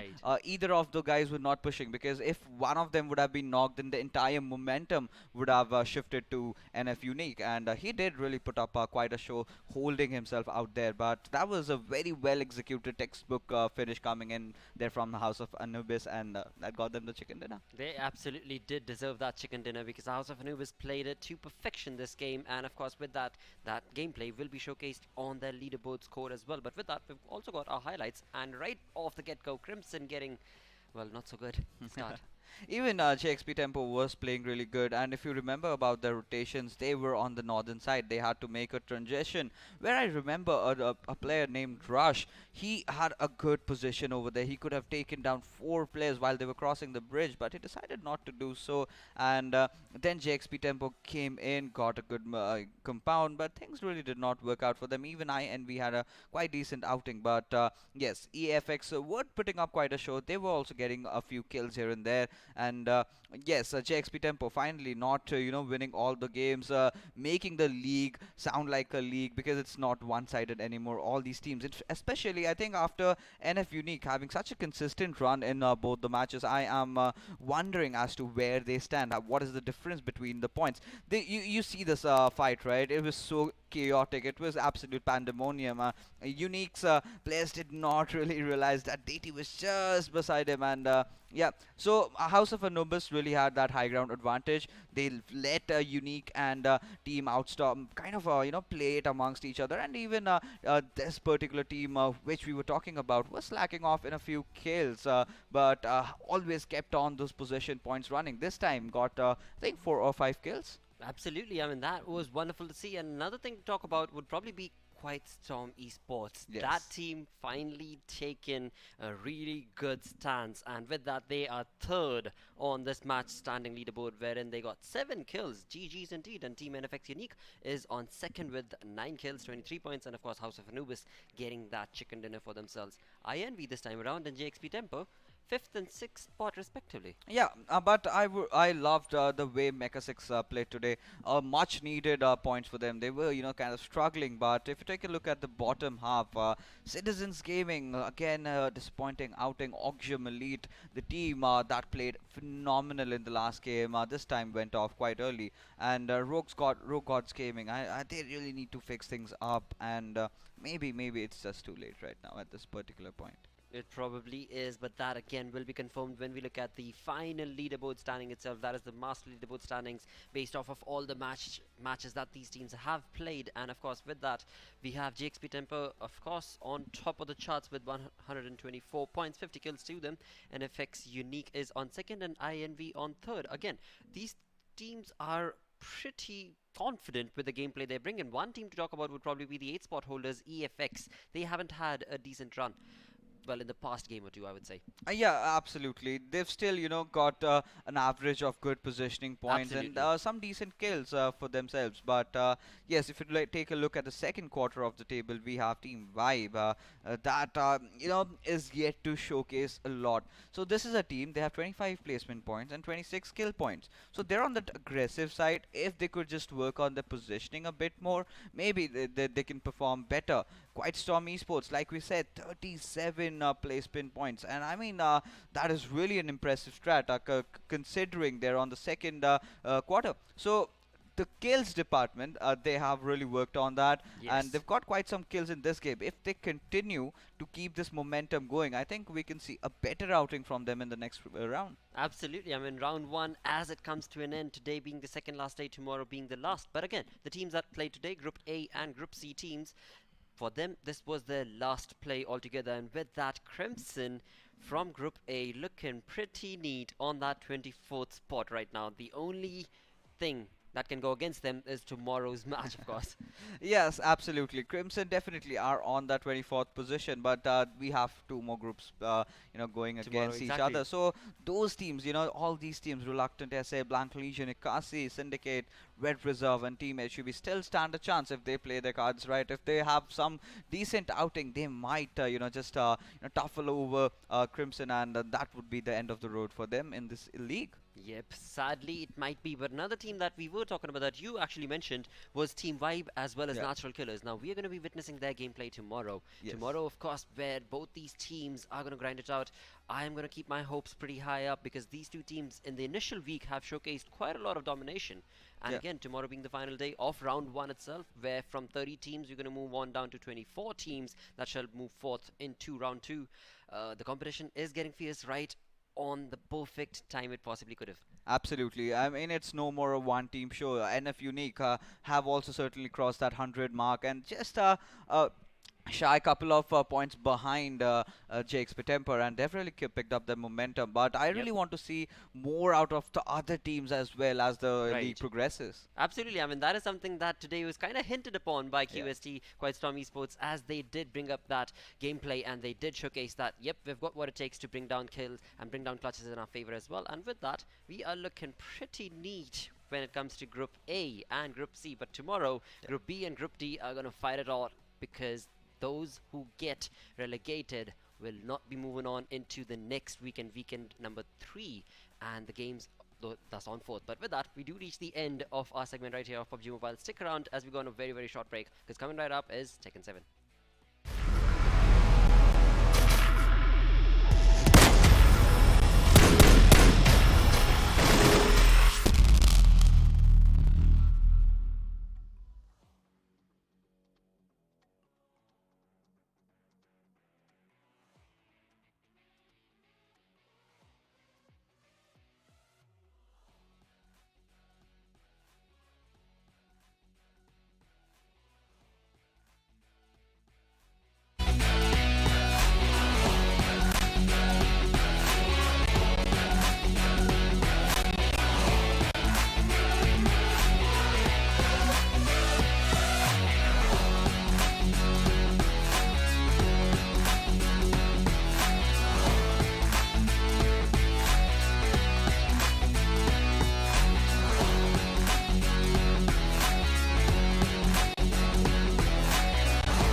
Hello and welcome back once again to Umzansi Esports League by Nodwin Gaming on Jinx TV. You're joining us for the segment of Tekken 7, and this is week 2, day number 2 that we're upon. It is a 28-day league that is going to run Fridays, Saturdays, Sundays, and right now, like I said, what segment are we in? This is Tekken number Tekken 7 basically, my apologies there. I'm your host, Blora. Joining me on the analyst desk, it is none other than Phoenix once again.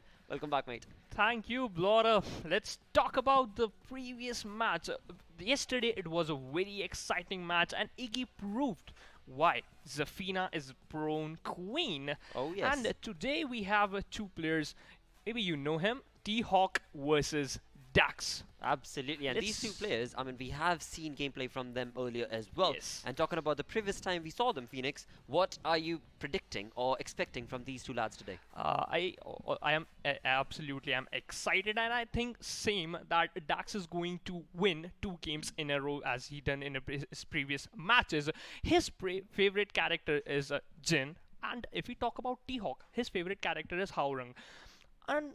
But still, I think that T-Hawk maybe improve his playing style. We also know that Haorang kicks are very amazing. The damage is very explosive, but somehow he didn't perform well.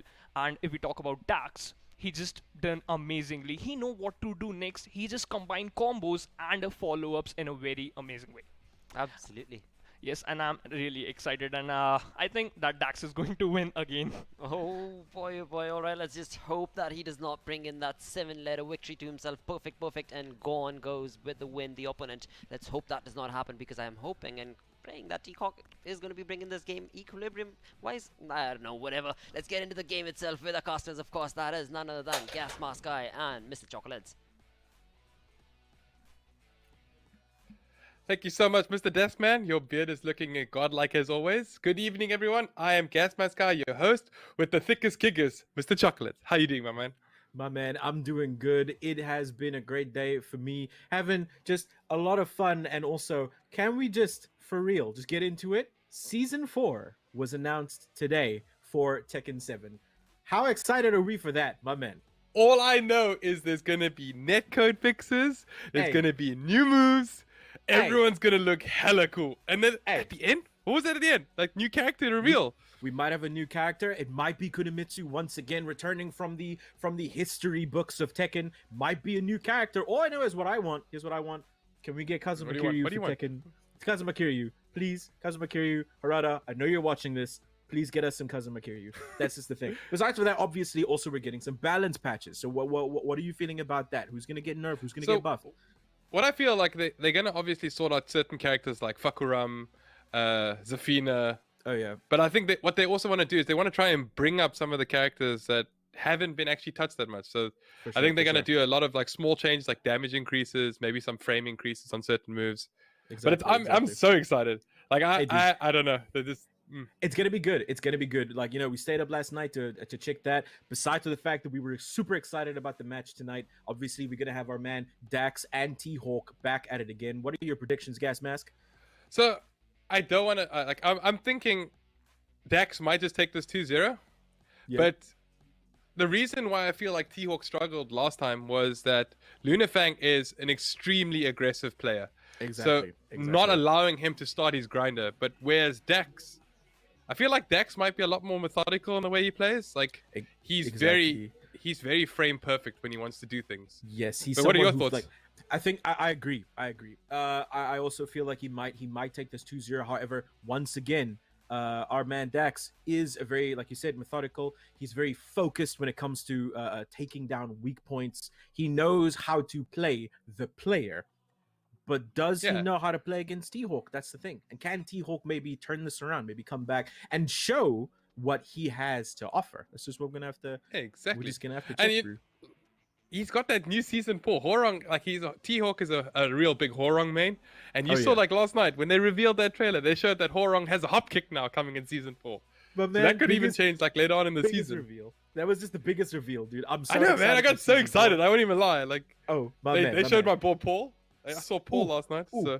We got a power crush. We got a new armor coming in with a new cork. It's gonna be good. Not as good as these matches tonight. 100%. My man. I'm ready to see. I don't know if he's actually going to bring out Gigas on his first round. I feel like it's going to be a Jin Horong, like a lower match to begin it out. For sure, for sure. Mm. But we'll have to But see. yeah, we'll have to see. We'll have to see what's up. We'll have to Yeah, see so what's up. well, yeah. So I was just thinking, like, if T-Hawk is able to create enough pressure where Dax isn't able to press anything, he can take it. He could. But is Dax gonna allow it? That's the real ask. That's the what? thing. Done. Not even Horong. All prediction out of the window. Oh God! Out of the window. We got Leo. Leo, once again. What do we know about Leo? Gas mask. What do we got? Easy to sidestep. Like started off straight. Again, I feel like this is kind of just reminiscent of the type of characters that T-Hawk plays. Leo, a very poke heavy character, is able to go into different stances with mix-ups. Has huge launch opportunities with him. Exactly, but now we're gonna have to see if Dax can roll against this character. Oh, starting already with that social distancing.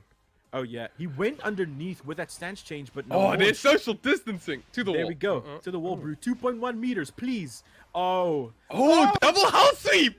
My man just gets the lows out of the way. Oh, nice take on the throw there. Very nice take. He's and taking all the pokes. Just a quick mid poke. T-Hawk might have made a bad decision going with Leo, but huge launch now. Big launch, trying to take him to the Oh, wall, but no cork. No cork. Oh, trying to get a hop kick in there. Oh yeah, not really getting anywhere. Oh, just so much. There's so much a play between the two, trying to get somewhere. They're literally just poking each other out. They're not giving anyone any opportunity to actually get it. Oh, there we go. Never mind. As I say, kick, please. 2.1 meters. Oh, nice sidestep though. Nice duck underneath the throw, but no while standing punish. Oh, the unbreakable throw. Whenever Dax used that throw, no one ever takes it. Did you see the way that he dashed at him? He made him think. I thought he was gonna do a house sweep. He went straight into a throw from that. That's the thing. Big launch by T-Hawk. Maybe trying to bring it back. Dabbed on him, but no cork. Sidestep launch. There we go. Just keep it simple. Don't try and do anything big. Just try and get the damage out. Definitely. Got some nice damage with a good launch. Comes in with some big wall damage on the wall. Mid check. There we go. That's what Leo's good at. Get him to the wall and work him out. Definitely. T-Hawk taking the round. Very much. We're just gonna have to see Dax one round away from winning the set. 4-4 is doing so much work. So much work, dude. Social distancing kick, 2 meters, please. Nice counter. What? Nice parry there. What?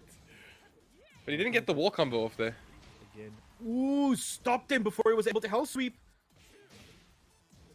Oh, these pokes. Dax is so aggressive in his dashing. He's like, oh, nice tech. Nice take by Dax. Going with those quick lows. Ooh, he literally just 1-1-2'd him out. All right. T-Hawk doing work. It is 2-2 for the very first set. Oh, tries a social distancing kick. Oh, that's the first person that ever took that throw. That's the thing, dude. In history, no one takes the throw. He's gonna throw the 1+2 throw. I'm watching. Just watch it. It's coming on right now. Oh, nice. Nice cancel out of the stance. Big the parry. Bap. To the wall. Doesn't get that really cool wall damage. Nice. Oh, big block on that low. This could go. Oh, the big running two. My man, Dax taking the first round, but that was not easily taken. I don't think Leo's bad here. I actually don't. I think Leo's actually doing pretty well. Exactly. I feel like he could have actually won that whole set if he actually. Yeah. Yeah. Go for it. Oh, me.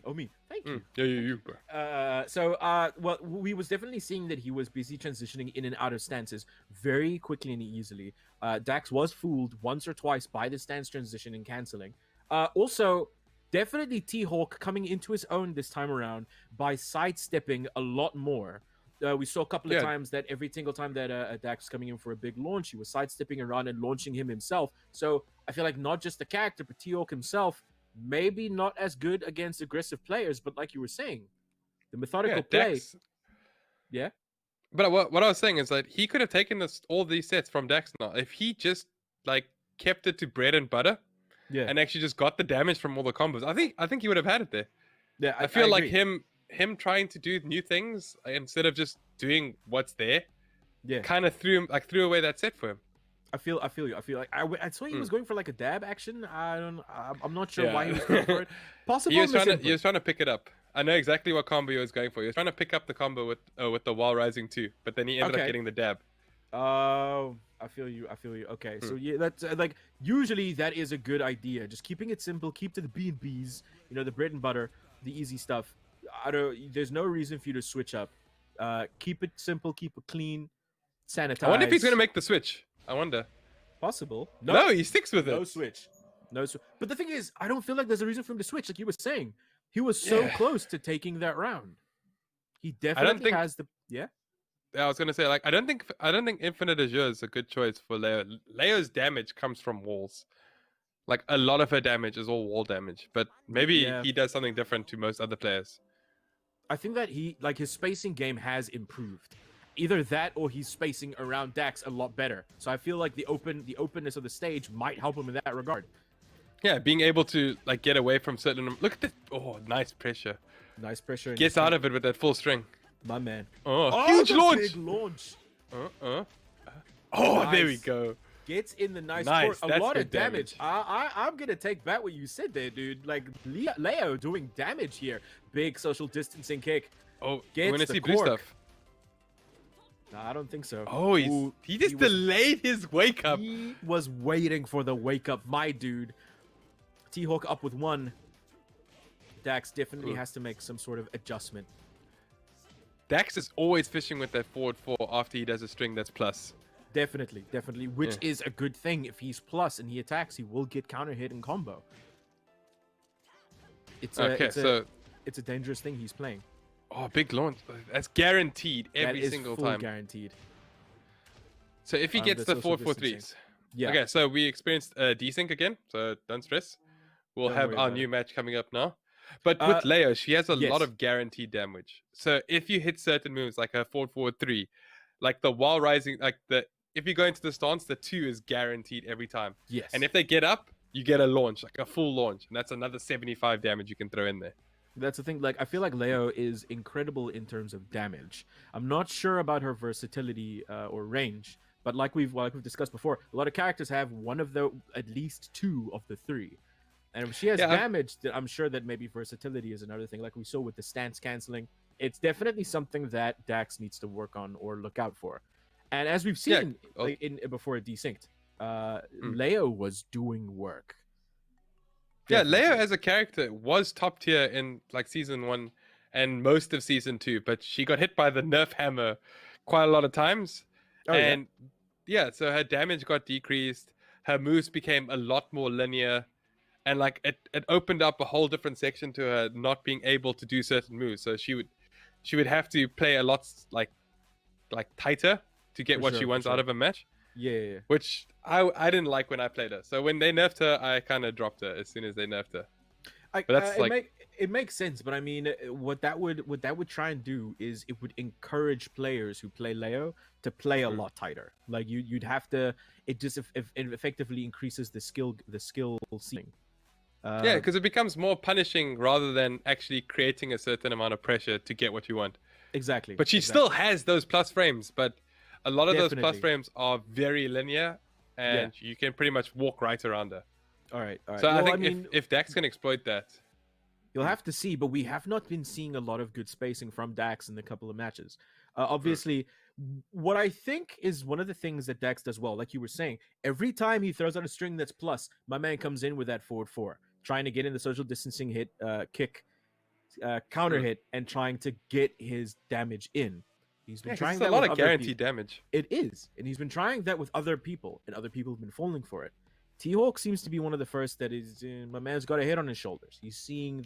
He's picked it up like after exactly, and he's been dashing around. He's been doing movement better. Dax will have to step up in terms of movement in order to keep up. If he doesn't, there's no way, bro. Playing Tekken is like being a shark. If you're not moving, that's it. You're dead. Yeah, 100%. But GG's, what I was saying is, like, if he loses with Jin, I feel like a good counter to Leo is not Gigas, but Raven. So if Dax has that pocket Raven that actually puts a lot of pressure on most of the top tier players in SA. So if he does ever think of bringing Raven out, I feel like why you gotta bring Raven out, dude? Who I don't wants know, to like- see Raven? Bro? Ah, Who dude, wants to see Raven being played, dog? Who you want to It's see? anime. What do you mean? I want wanna to see anime. Gigas. You want to see the Gigas gang. You want to The see him thickest come Gigas. out down to everything that he tries to get at him. That's the thing. I feel like Leo may have a disadvantage in the range game when it comes to a character like Gigas. But to your advantage, or to what you were saying, I agree that Raven might also have the same type of advantages. I don't know if I don't know if Gigas would be as good as a counter pick. Probably not. But the reason why Gigas is so good in general is because no one plays him. So, like, Why you knowing gotta- when to punish. Oh, I know why you you gotta play be him, like but that? I'm saying like Why you gotta be like? I'm No, talking but that's about- not what I mean.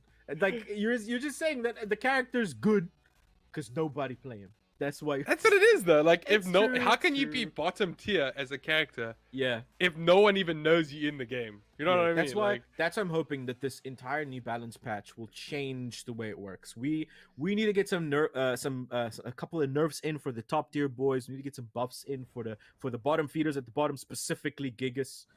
Maybe but- some buffs for Lars. Lars is a good character, but has not been doing as well. But I yeah, mean, true. But I mean, we're back. I guess that the stage must have been randomed, because it's a Yeah, I think different they might have stage picked. now. Yeah, For sure. Okay, so we're full on back. Like we said, Dax is being outmaneuvered and outspaced, but he's still a strong character, so a strong player. So we'll have to see how this works. And we Yeah, just got true. word that we got another desync, so we're just Well, I think that might be good though, because now they can actually, like, both players can choose the. I think they're gonna choose the correct stage again, so they can both play out sure. the set. Yeah. For So sure. To get back to what we were saying about season 4, right? I was thinking that there are a lot of other characters that could be re-added from the old Tekken days, from the annals of Who's Tekken left, though? history. who's actually left? Alex and Roger. Don't say that you. Never I thought they about were in the game already, to be honest. Because I know, like, there was a situation in Australia where, like, a man punched a kangaroo, and then people are like, we can't have Roger in the game. But I think that's a meme. I don't know if that's true. It was an Like, you know actual what I thing. mean? Like, It was an actual wa- thing. I- Like his dog no, was the- being the- taken by like. No, I saw the video. I know the video, but I'm saying, like, It's them good. not allowing Roger into Tekken because I of feel that. you. That's- But Alex, can we get some Alex? Because the thing is, think about Bruce. Bruce is out because we've got Kamram now. Yeah, he took that spot. Definitely The- thinking about a character like we've got Jun, who could maybe come back. Would essentially be, a souped up Asuka, maybe something in between. yeah, I was gonna say, Asuka plus like, they have the same Kasumi. playstyle. Yeah, exactly. We could also be getting. So the one that it really looked like, however, it really did look like Kunomitsu. That seems to be the one. I think that Yeah, because seems to be the one most people in. why would Kazuma Kiryu be standing on the top of a building in the middle my of man nowhere? owns Like, Japan? Kazuma Kiryu like, is the just official standing on owner. the side. Yeah, bro, but I really want Kazuma Kiryu, dude. I want Kazuma Kiryu to be in from Yakuza 0. His main thing is. See, that what he happens changes if that was stances. actually Master Raven, like the male version of it? Like, you know what I mean? Old, what the original? The one with Raven. the blade with the glasses. I mean, wouldn't that be lame? Because they have the exact same moveset. It's the same thing as Asuka and Jin and Fakumram and Bruce. But isn't that the same thing as Yoshimitsu and Konimitsu? Don't you dare say that about Kunimitsu. Yeah, no, I know. Couldn't They even say are that. they are different, but they're not that much different. I think they've got differences. I think in Tekken Tag 2, in Tekken Tag 2, this is when all these weird characters were given a lot more, were expanded on a lot more. That's when Alex and Roger became more of their own characters. That's when Kunimitsu got her own moveset, almost completely separate from our man Yoshimitsu. So I feel like Yeah, it's they're definitely trying to build there something. where they expanded on her, and they're going to expand on her more this time around in Tekken 7. If that was her, like, it would kind of suck if it wasn't. That's Hey, maybe like, they if just bring out a brand new character that no one's ever seen before. I'm which- down for that. To be perfectly honest, I'm down for that too. Just don't give someone with a broken hitbox. Like, just don't bring someone that, like, just Yeah, breaks bro, the game let me just altogether. dash over this low, bro. I don't even care. I I don't just even care, walk dog. through lows. Dude. That is a bit of an issue, which I'm sure. But I feel like that is that's gonna one of bring- their big changes they're gonna do for season 4. I think he's gonna be a huge Definitely. change. Definitely. Because I know definitely. overseas a lot of tournaments ban him as a character because there's so many Yeah. buggy things that go through with him. It's not just the buggy things. He has a lot of tools that make him a solid character, and then he has more tools, which make him overpowered. They make him even better than most characters. So yeah, but so I feel like although I understand that because of all those tools, he is a strong character, and a lot of people feel like that's why he should be nerfed. He does have actual physical issues with his hitbox, so we'll have to see how that goes. But I mean, But now we got a real match. back at it again, real matchup coming. We got the boys. There is Dax playing Jin. We got T-Hawk playing Leo. We are different stage again. Probably doesn't matter. Doesn't matter. G-Corp Helipad. This is the one, dog. This is my song. This is the one, bro. We got some trap out here, dude. It's gonna be good. It's gonna be good. How again, with what we know now, what are your predictions, Gas Mask? It's changed a lot now, to be honest. I feel like T-Hawk can actually bring this back to like either 2-1 or like. Yeah. I feel like he can take the set from Dax. Yeah. Starting already with that. Oh, guaranteed. Big low, dude. The range on that low is just like unreal. Oh yeah. Oh yeah. I love how Dax is using the wave dash into Zen and then canceling out of it. Yeah, Nice he's just cancel. low poking. That's the thing. Both of them very poke heavy, like becoming. Oh, the unblockable throw. No tech. No tech. Nice running too. Ooh. Whoa, whoa, dude! This is some mind games going on right now. Was a quick Just down jabbing, stopping all his pressure right there, ending the. Exactly. Oh, just. Yeah, dude, just BMing at the end of the round there. Getting the electrics out of there, dude. Oh. Nice. He was stepping and he just. Oh, nice mid-checked side him. step, but like he just didn't capitalize with anything there. Oh yeah. No. He got mid checked, so he wasn't able to do anything off of the side step anyway. Oh, okay. My bad. He He didn't go for the low option there. Oh, it The doesn't matter. unblockable throw My again. man, Dax coming. Oh, running to. Oh, These mid checks with the 7 golden letters. He's not This- allowing T-Hawk to move. This could be it. This could be Dax's win. Right here, coming in with those quick mids. Dude, look at these pokes. Nice. Nice coming in. T-Hawk trying to bring it back. Oh, Gets a huge launch, hit but on cut- both. Yeah. That was a kind of hit on both sides. Nice trade though. Nice hell sweep. Ooh, goes in for the throw. Dashes out of the way. Man, Jin's outfit looks so cool, man. The unblockable throw. No tech. Oh, he's dashing in just to do another throw? He has intimidated. Oh my gosh, the rage art. The duck underneath the punish. Under it. Oh, that killed actually. How? Yeah, dude, it's 'cause the counter hit damage, bro. The counter hit damage is there. T-Hawk is still That's guaranteed. Oh yeah. T-Hawk's still in with 1 round. Oh, tries forward a four, hop pushing kick. him away. Oh yeah. Got hit by the 4-4-4 there. Oh, Those dude. slows. Those ankles.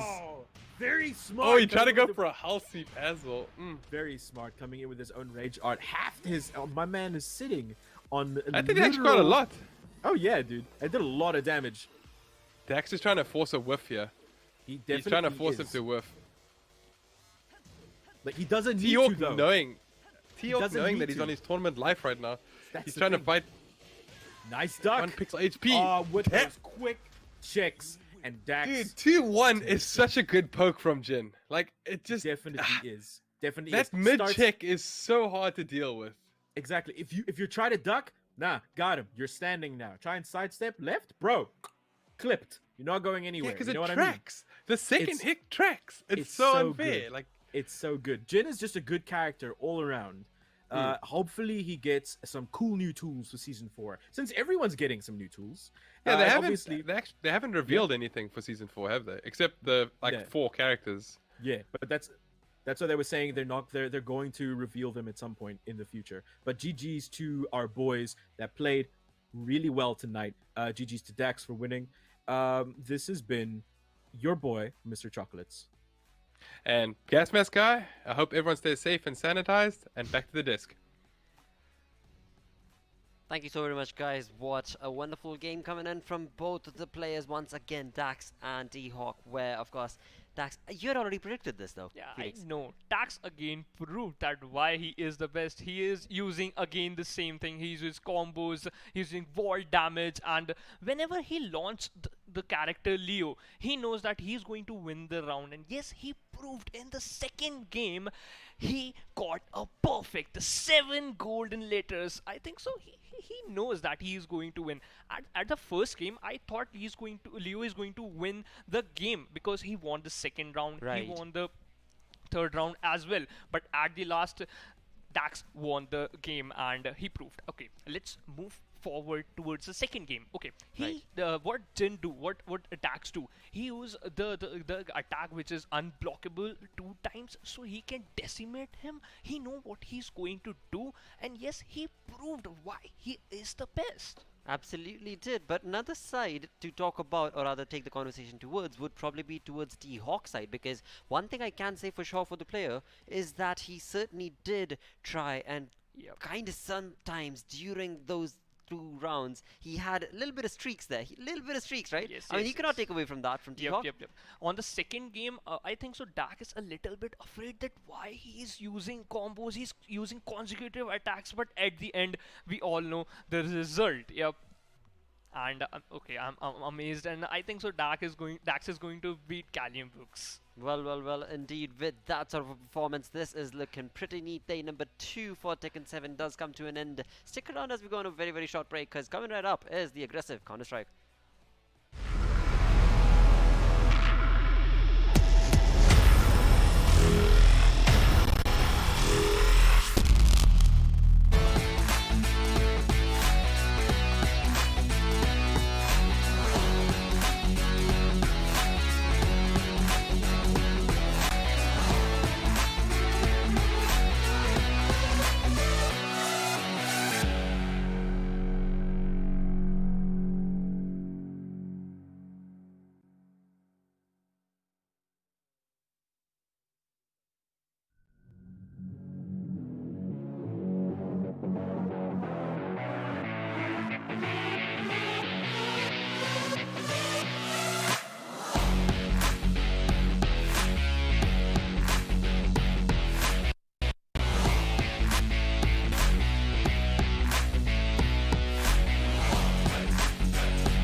Hello and welcome back once again to Umzansi Esports League by Nodwin Gaming on Jinx TV. You're joining us on day number 2 of week 2, where indeed the aggressive gameplays have certainly been showcased by quite a lot of teams, but there are still a few who have not even seen a single gameplay yet. One of those teams is going to be performing today against Goliath Gaming. More on that, but let's, before any of that, quickly introduce the analyst who we've got for this special segment. Of course, it is none other than, once again, Super Johnny. Yep, thank you for the warm welcome. And Goliath, we did see them in action yesterday as well, up against ATK. But the loss that they faced, I think, it was a tough one. But today, it's a new day, it's a new game. It's going to be probably a new map as well. Absolutely. I mean, that would be the hope. Again, fingers crossed for that. But when you talk about these teams, what are all these 8 teams fighting for? These teams are, of course, fighting for that incredible 1 million rands prize pool that is combined season 1 and 2. But with that, of course, we've got the updated standings on our screens where ATK is looking really neat with 2 wins and 6 points. Yeah, 6 points to their name, but they have played more matches than everyone else. I mean, Goliath Gaming also having a 1-1 record right now, but today they go up against Online Kingdom, so it's going to be an exciting matchup. And if we can have the map veto in front of us, we're going to know which battleground these 2 teams have picked out for themselves. It is going to be Mirage. Ouch. And an interesting one as well. Right? Yeah, Double ouch. Yeah, that ouch was actually perfect, because the last time these 2 teams faced, based on the history on So Strong, it was back in April. It was a quick 16-5 in the favor of Goliath. Ouch. Ouch. I just hope, though, once again, that Online Kingdom, as they get themselves prepped for this Umzansi Sports League's first ever match that they're going to be playing in, I hope that they've got all of their strats set up in place, because again, yesterday we saw Goliath Gaming play a real synergistic gameplay, and today, again, I mean, what is separating these 2? The next 60 minutes. Yeah, exactly. And yesterday's game was also a pretty good one as well. But today, Goliath, talking about them, yesterday they played really wonderful on the CT side. The T side was where they sort of hampered up a little bit and just gave up too big a lead of ATK to have the game in a comfortable position on the T side. But let's hope the first half goes in their favor today. Absolutely. With that, of course, let's get this game started. Over to our casters. That is none other than Burning Red, and Isproxy. Burning Grand, that's a cool one. Thanks, Lakshay and Varun. Yeah, so we are back here for the Umzansi Esports League. It is day 2 of week 2. And Online Kingdom versus Goliath Gaming. This is going to be a very interesting one. With me, of course, is Isproxy. Ismarie, from your side, let's quickly break it down here and talk about the maps in particular. So Mirage is an interesting one, considering, you know, Goliath have been pretty standard, pretty strong on this map. The 77% win ratio, and I mean, if we're talking about the players, the impact players on Goliath, you know, I think you can give a bit more information regarding that. But really, we should be seeing some equal-sided gameplay, as Online Kingdom also been having a pretty good impact rating on Mirage. And from the player side, what are we looking at?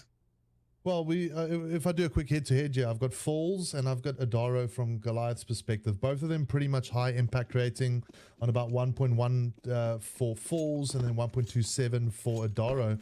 And then just talking about impact frags, you know, both of them sitting clearly above the 50% impact frags for each team respectively. But we're into the game now. It is pistol round time. And as you can see, Goliath starting off on the T side with Online Kingdom on CTs. Already starting it off quick and fast, all the way onto this A site. Zipzip actually taking some aggression, they're taking some good control. So they've got jungle side completely under the control. His teammates are going to be able to get this bomb down, already having some CT site vision there. Dara just taking a couple of pot shots there, giving some good warning to the CTs now that this retake should not be happening. We've got the site already waiting for you there. Carney starting it off, taking down 3 apiece so far for Goliath. Shevy chiming in, taking out Carney, so continuing off pretty strong here, but Goliath have this map down on lockdown. So they're going to take the round pretty quickly, pretty easily. I mean, you were talking about those impact players. What are we seeing? What are we understanding that's going to be happening here? Well, I mean, obviously we can see Goliath being the stronger team successfully against Online Kingdom historically as well. They should be able to close out this game. The scoreline, though, it really is going to depend, going back to the map differences or the map percentages, so to speak.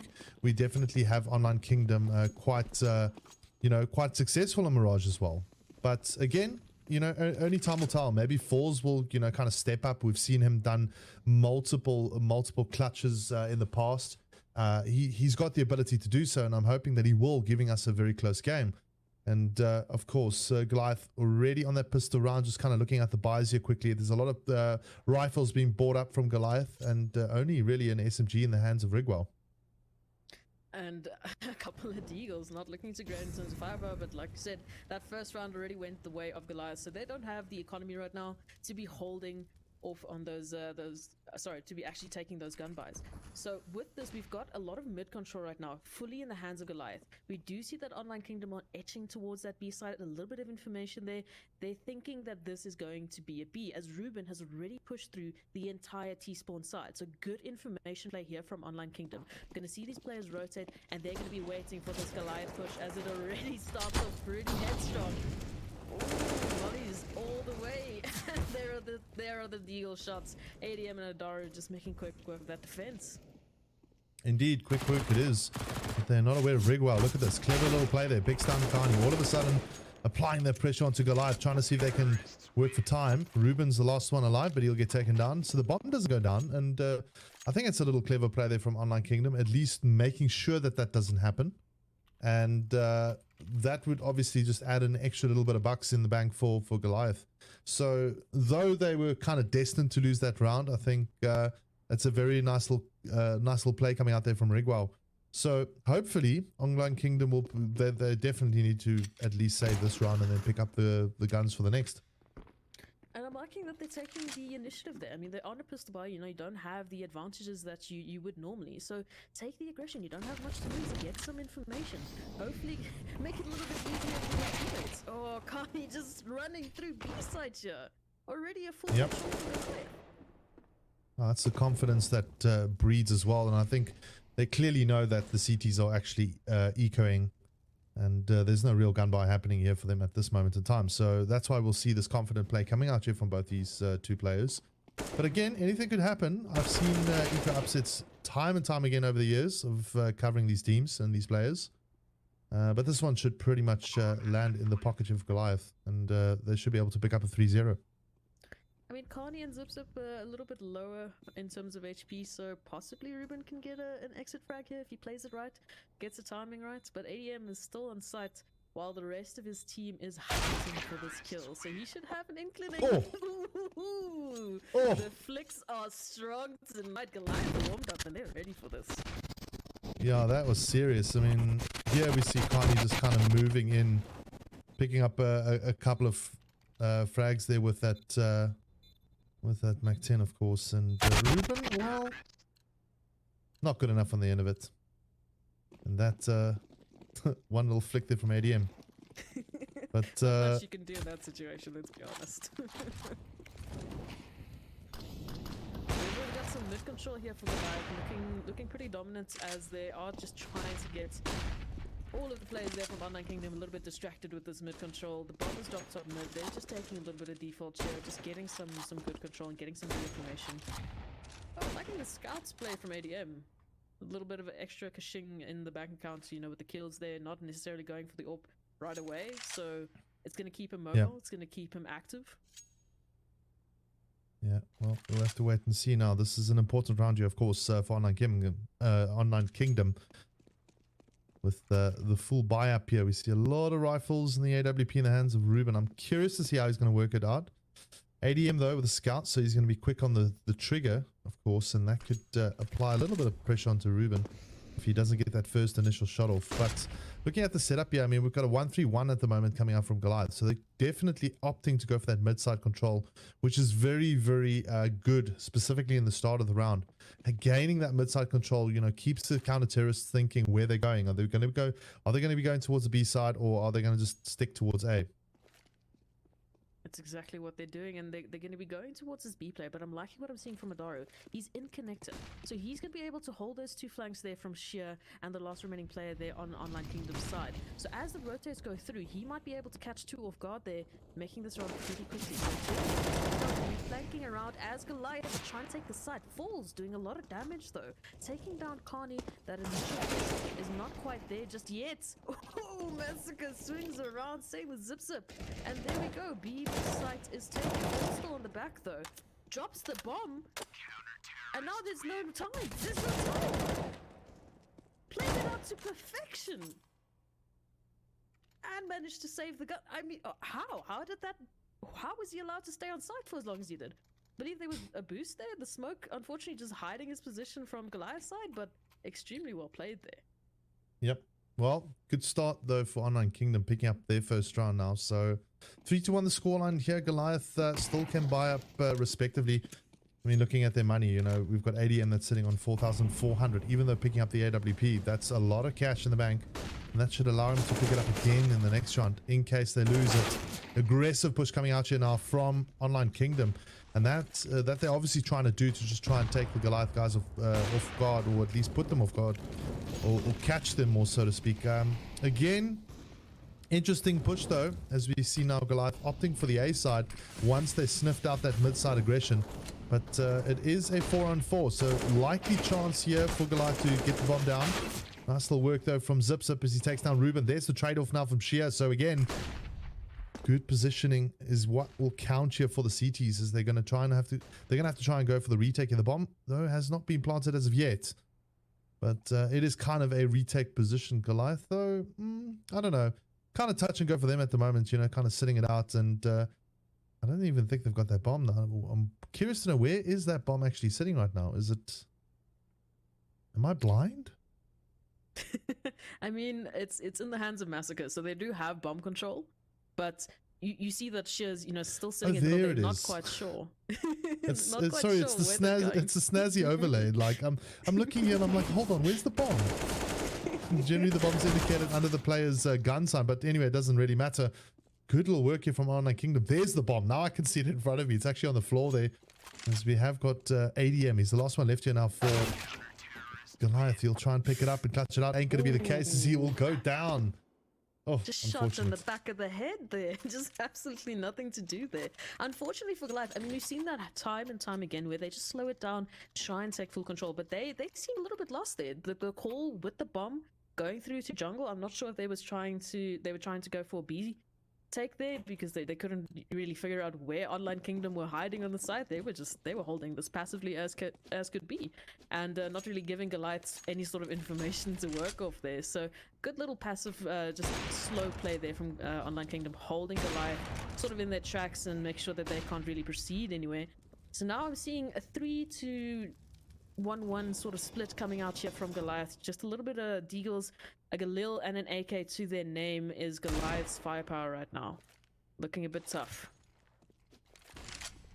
Yeah, well, let's see. I mean, like you said, looking a bit tough, I think, is a little bit of an understatement, really. It's quite tough right now. They don't have much guns to take on the Online Kingdom team. But again, Online Kingdom just kind of hunkering down and doing the work. And that's what they need to do. They've got 2 rounds to their name. And still early days here, though, for this particular match. And we can see Connor going in, taking down Massacre. There we go. Good start for Online Kingdom. And that's already one of the rifles out of the picture. Rigwell will take down the bomber. That's good information here for Team Online Kingdom, as they're going to try and keep themselves kind of composed as Sheer takes down Adaro. And you can just see it one by one. The Goliath team are getting taken down here. But this is something I've noticed from Goliath in the past, though. They kind of have a very slow start to their game. And when we get to around round 9, round 10, even close to the half of the map, they tend to then pick up their game and they really start flowing. I'm hoping to see them kind of pick up the game a little bit quicker, though. It could be intentional, or it could just, you know, be that lawnmower starting off from the Goliath side. Potentially they're just checking their opponents out, checking how they're playing, understanding what their rotations are like. I mean, we had a couple of sort of a force buy there with only 2 rifles, so economy wise and what they were really investing into that round wasn't much to lose. So I mean, some information play there was crucial, but already seeing this push here from Online Kingdom getting a bit aggressive, which I'm liking to see. They've done this in the past with pistols, but now that they're doing this on a full buy, it's a bit risky, but it could pay out. But Carney is going to be able to rotate around, and already this Goliath push here. We've got 3 players on CAT. Only Ruben and Falls to hold it down. Well, 2 good players. Rigwell, though, taking down Adara here. So again, Goliath opting to go in towards this B-bomb site, but they're going to be met with a lot of resistance. I can tell you that now. Good work, though, from ADM on the mid side. But Kani, only on 1 HP. Massacre, quite close in And that's the shot Ruben had to hit. Unfortunately, not being able to do so. Now he's going to be under a lot of pressure here. Can he work it out? Ain't going to be the case as Massacre picks up another one. And it's up to Kana now to try and clutch it out here for the team. But great work from Goliath as they take control of that B side and shut them down and get that... well, they didn't get the bomb down, but still, the round is theirs. I think Online Kingdom were a little bit confused there because as we have every single CT side player on the side of B, the last two remaining on A side go down to ADM. One single player from CAT there. So you already saw those rotations falling back. You already saw Online Kingdom going, okay, well, what's happening now? Is this a B execute? What's happening? Goliath just taking it slow. Again, immediate breaks from Goliath as they get onto a site that looks a little bit contested. If there's contention there, they just slow it down. They just wait. Wait for the CTs to make a mistake. And they've been punishing Online Kingdom for those exact reasons. Yep. And, well, round 8 it is here. Goliath have got the lead, and a good lead, actually, on the Mirage map in particular. So maybe this will work out for Online Kingdom. This little eco upset. Well, not eco upset, but a little eco round. That could really turn into an eco upset, but we'll have to wait and see. ZipZip will take down Rigwell quite comfortably. And that's the indication right there that OK needed to kind of know. They've got quite a number of players though stacked in that A-bomb site, so I don't know if they're going to be pushing through. They need to be careful because Massacre's waiting for them with that AK-47. With the rotations coming through, you've got 2 players towards B. Goliath's just playing a default still. Already a minute down, and they're still just waiting. They should have an indication that Online Kingdom are on the pistol buy, so they're not taking any chances. Just holding and waiting it out. Ooh, falls in a cheeky position here. At the timing is not going to be on his side. Goes down Ruben as well. But Shia is going to be able to get a trade there. Let's make that a double. Adara goes down. And now Shia getting some extra money in the bank there. But with the one tap there from Massacre, that's going to be all that she wrote for Shia. Now Kana on the rotate through connectors. Got the deagle. And we've just seen what Online Kingdom can do with these deagles. With that AK being recovered there, it's going to put him in a bit of a better position, but 10 seconds left on the clock. Bomb going to go down. 1v3. We should be seeing a savior, correct? Correct. We should be. But anything can happen in a game of Counter-Strike, let's be honest. Such as the double deagle that we saw there. I would love to see more of that, to be honest. I mean, that's kind of why we watch Counter-Strike, right? I mean, that's it's exactly that's why I watch we it. want to. Yeah, it's exactly why we want to see. We want to see those insane plays, the flicks, the ADM flick constantly happening every single round. But with that, Kana is going to be able to save this this AK. In terms of economy, what are you expecting right now from Online Kingdom? I mean, we've got about 4,000, 5,000 on the CT side. That AK is going to be a drop. A little bit of utility. No, they need to buy, in all honesty. I mean, Goliath have got 5 rounds up here, and they can extend that, of course, into double figures, you know, if Online Kingdom is not careful enough. So again, if I'm okay right now, I would be buying up as best as I can. A lot of utility, just kind of taking it slow and not being too aggressive. That's the first and foremost thing, because we saw some aggressive plays come out from them, which kind of worked in their favor. But then again, I don't know. Maybe the aggressive style kind of suits Online Kingdom more. They should maybe try and take advantage of that. Goliath seem a little uncomfortable with the aggressive style that comes out from some of the teams. I've seen that now recently. I don't know if it's just a mentality change from them or whatever the case may be, because I you know, historically they've been able to adapt to that aggressive style of counter-terrorist play, playing as terrorists. So again, don't know. But looking at the setup here, we can see 4 of them heading up for that A-bomb side. 1 guy in the mid, and that will be ZipZip, of course. He's not playing with the AWP, so he's kind of playing that lurk role just to try and see if he can catch 1 or 2 of the rotators and maybe force a little over-rotation on that mid side, potentially from A. But we'll have to wait and see. We can see a lot of utility being thrown in now. But still, slow play coming out from Goliath here. ZipZip actually making his way forward on that mid side. So he's going to try and bait out one of the CT players, maybe get a frag on the connector side.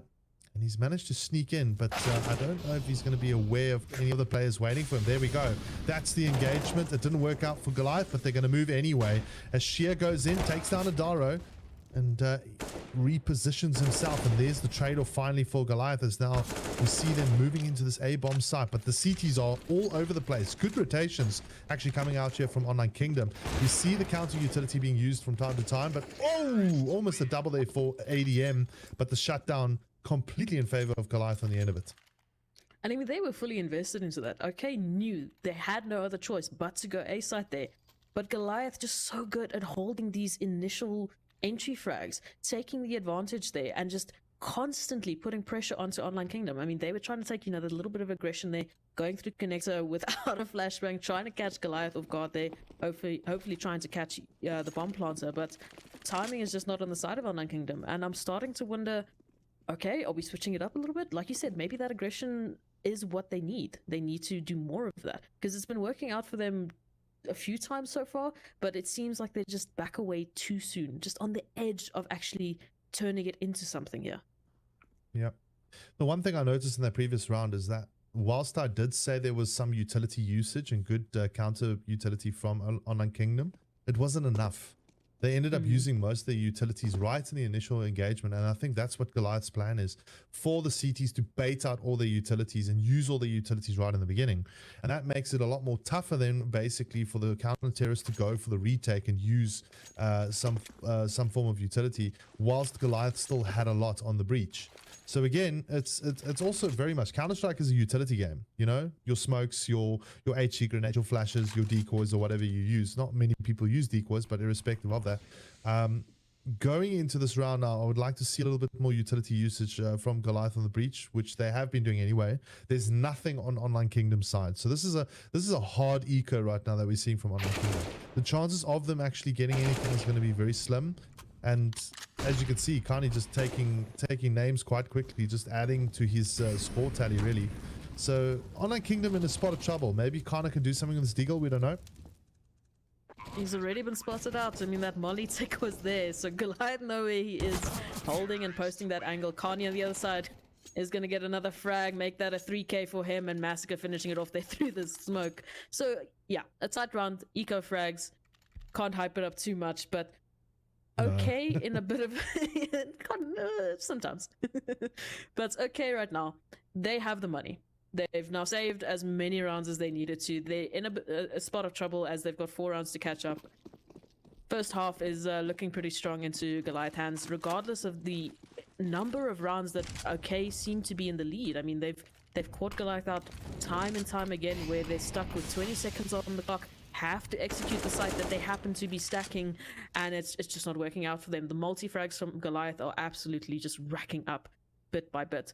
So with this B-Tech now, with Rigro, the only OK counter-terrorist on this B-bomb site to defend it to what should be a 3-man take here from Goliath, it's going to be a bit of a spot of trouble when they have to do the retake. Yeah, and also, I mean, utility is key here. Rigwell just kind of stalling time. He's not using that smoke grenade yet, which obviously, you know, he needs to pop it as soon as possible. There we go. We see it being popped off in the bulk or the apartment side now for Online Kingdom. There's Ruben coming in now on the rotation, so this will help him just a tad with regards to support. We can see the movement now changing for Goliath here. They're opting to go into the mid side, and I think it's a better move for them to take, just to try and take control of it, and then creating the options out of the mid side area. That's the thing with Mirage. You got control of the mid side, you've got opportunities, and we'll have to wait and see how this round plays out. Oh god, he's just etching around the corner there. So there's the first frag. Already 3 players have rotated through, with Rigro on the 4th rotation. Daru, spray control takes down 2. Already not looking too great for OK. Sheer, they're going to be able to finally get a trade. Again, managing to get this into a second kill. So now it's a 2v2. Still a lot of work done. Rigro just boosting around, trying to find a head, trying to find some sort of indication as to where these Goliath players are holding. Good post plants here, good time running down. Massacre there to take the first kill. Now Sheer in a 1v2. Spots out the first player. Ram takes him down, has to swing for the second, but it's not going to be there. And Massacre is going to swing and rather take the kill and the round for Goliath. So we're starting to get closer and closer for OK. They're starting to sort of figure out, okay, Goliath like to change mid-round where they want to go. We need to be a little bit more careful on rotation, surely. Yep. So just to quickly give you a little analysis on that last little section there where the CTs were trying to go for that retake. The problem I saw there between the two CT players from Online Kingdom, they were too far ahead. One of the players was sitting already kind of downstairs here in the connector, whilst the other player was coming from CT spawn side trying to see if he can get the angle. They need to be a lot tighter and a lot closer together going in for some form of retake, and don't blast out all your utility. You know, try and save some for a specific moment like this. And I think that's what the downfall was there in particular for Online Kingdom. And it seems to be a recurring theme, constantly just not having enough utility to keep Goliath at bay. Yeah. But again, I mean, it's a very tough situation to be in because you're always going to have some sort of utility that you need to use. And, you know, speaking of which, there's some utility, good little piece of use on that Molotov there from Kani, getting that one initial frag. And it is another eco, it's another eco round here in particular for Online Kingdom, so we don't expect much coming from it. Again, you know, Goliath are a super strong team, so it's a super strong, difficult position for Online Kingdom to be in to try and take the round. Although, Sheer picking up the AK-47, that might change things up just a little bit. But Goliath now opting for that B-bomb site, and look at this. I mean, Online Kingdom can easily smell this from a mile away that Goliath are rotating. The action completely stopped on the A side. You hear they move in.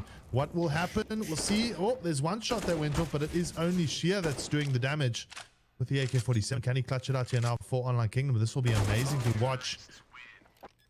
Oh, unfortunately not good enough. And that will be 9 rounds now for Goliath. And that's the thing, you know, I mean, I know it's an eco round and Online Kingdom are creating opportunities, but geez, you know, the small little things can completely change the entire game. You know, tighter angles, for example, quicker support, you know, those sort of things is always essential playing on the CT side on Mirage. And then your utility usage, once again. Utility usage and just your time management. Goliath keep running the clock down to the last 30 seconds, last 20 seconds. They're really just playing the mind games here, trying to wait for information and making their play as a result. So holding that down, holding that information that you've got as Online Kingdom, you do know that Goliath are waiting for you. They're waiting for you to make a mistake. Surely we should be seeing them just hunkering down and taking it on a lockdown. Granted, utility isn't there. Granted, you know, the money has been really tough for OK, but that's where your numbers need to be in play. They time and time again create these opportunities where the numbers are actually in their advantage, or they have the time. They smell away the rotation, as we just saw previous round, but it just seems like they're getting flustered, getting caught off guard. I want to kind of mention something that this round here is one of the pivot rounds in particular. It's more of a psychological one, but as we have a look at what Goliath are up to, they're moving in towards this B side quickly. Great little play there from Adara as he picks up the 2K. There's a trade-off at least for Online Kingdom, but Goliath are all over Online Kingdom in this map at the moment.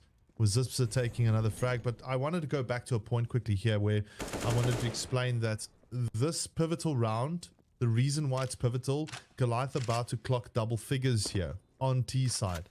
And when you're playing this game mentally and your opponent is clocking double figures on T side or Mirage, you're already going like, oh, hold on, I don't know if this game's in the bag anymore for us, you know? It starts to affect you mentally, and that's why I kind of call it out as a pivotal round. In the first half, you don't get many pivotal rounds. Only from time to time, a couple of buy rounds are could be considered pivotal. But particular when it comes to like a 9-3 scoreline like this, picking up that double figures, definitely pivotal and definitely a dangerous position to be in if you're Online Kingdom. Absolutely. I mean, the first thing you'd think is, oh, okay, well, I'm going to be going into a T-side half with a 10-5 scoreline at best. I have to get 10 rounds in a row to be able to hopefully get the tie or the win, depending on how things go. But that's a tall order, and that's a lot of pressure to be dealing with. Yeah, and well, now holding this down. It's the round 14. Oh, well, we'll have to wait and see. I mean, hopefully Online Kingdom can pick up a couple of rounds. I'm hoping they would, you know, like I would like to see a competitive match here between the two.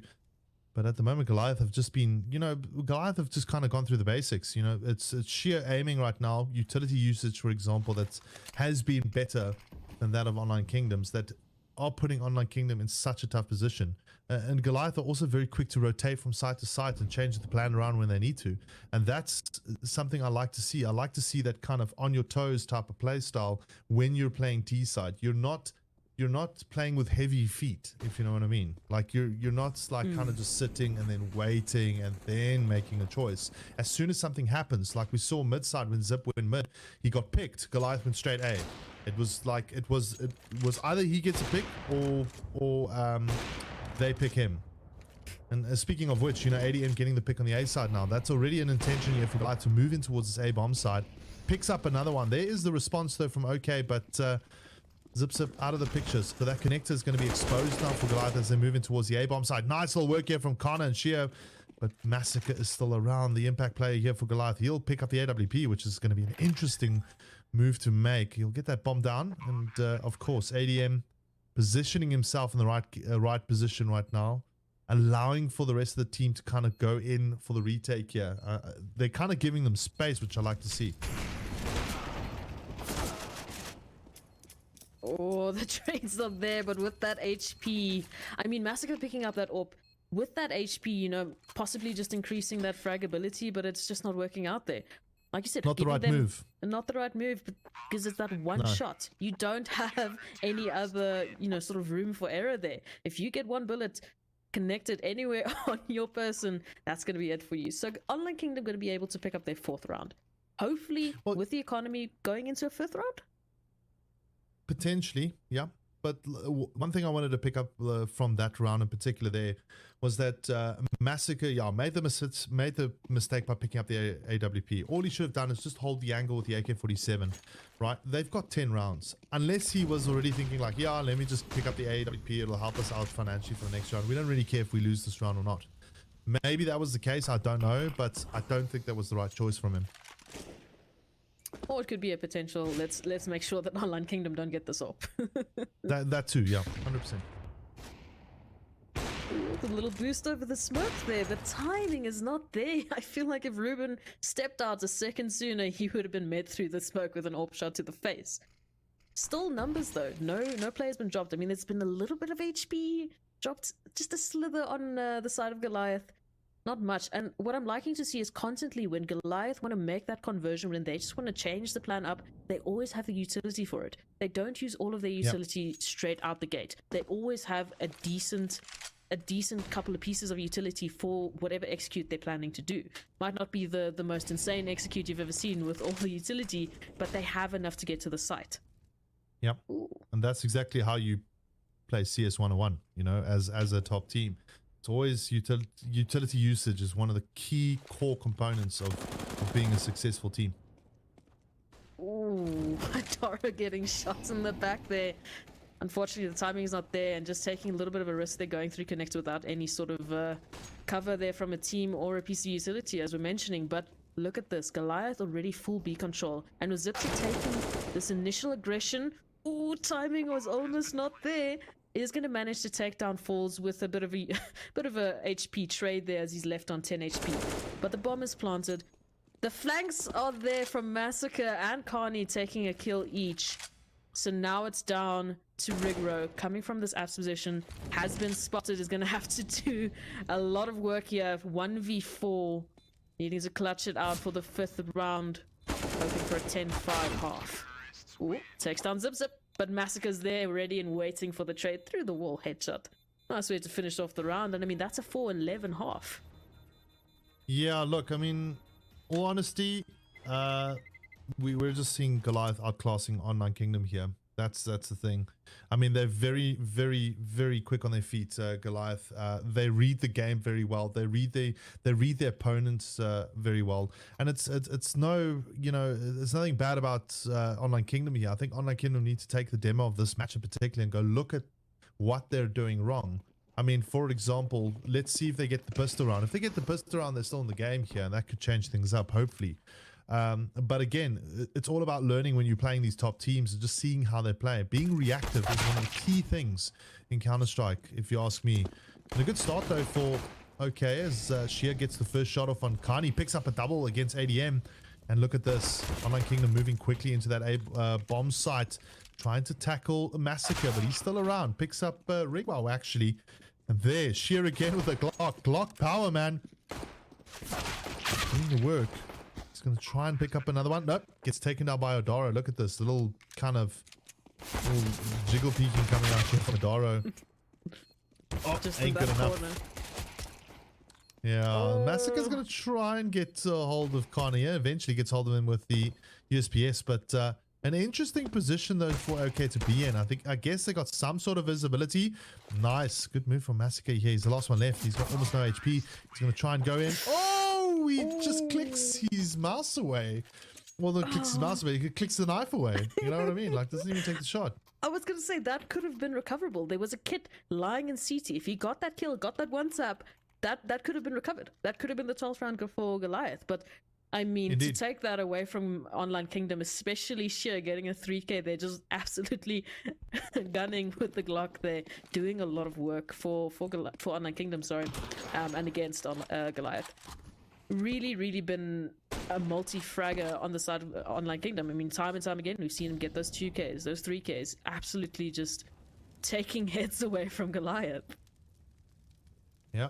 And, well, round 17 here. Online Kingdom picking up their first round off. So, a good one. Good start for them. They're going to breach into a standard B-side push now. Fall's trying to find his man, but can't get hold of him behind that the truck area. But they eventually get a hold of him there. There we go. Sheer with the AK-47. It should be pretty simple B control here now coming up from Online Kingdom. Let's see what Goliath can do. They've got one smoke and they've got one flash. So, they've got a bit of utility that they can use. And there's nothing in the hands of the Online Kingdom gents, but they've got the firepower. So nice little spray down. Sheer trying to pick up another frag respectively and does so. Cleans them out. But again, did you notice that, by the way? Did you notice that, you know, Online Kingdom had zero utility? Zero utility is correct, and actually I think that was a bit of a team flash that happened in apps there.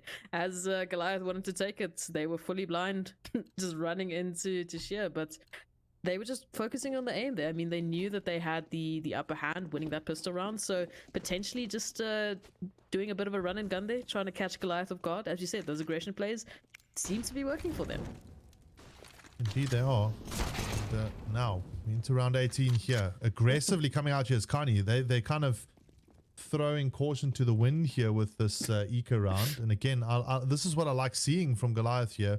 They're doing it very similarly that we saw with what we saw with the first half, what OK actually did. Also that aggressive push, but we didn't see an eco push out the mid side a lot from OK. That's the thing. Goliath have opted to do that, and Kani obviously had the spawn for it, got out there quickly, got the first frag, and it's a good start already for Goliath as they've got a MAC-10 in hand.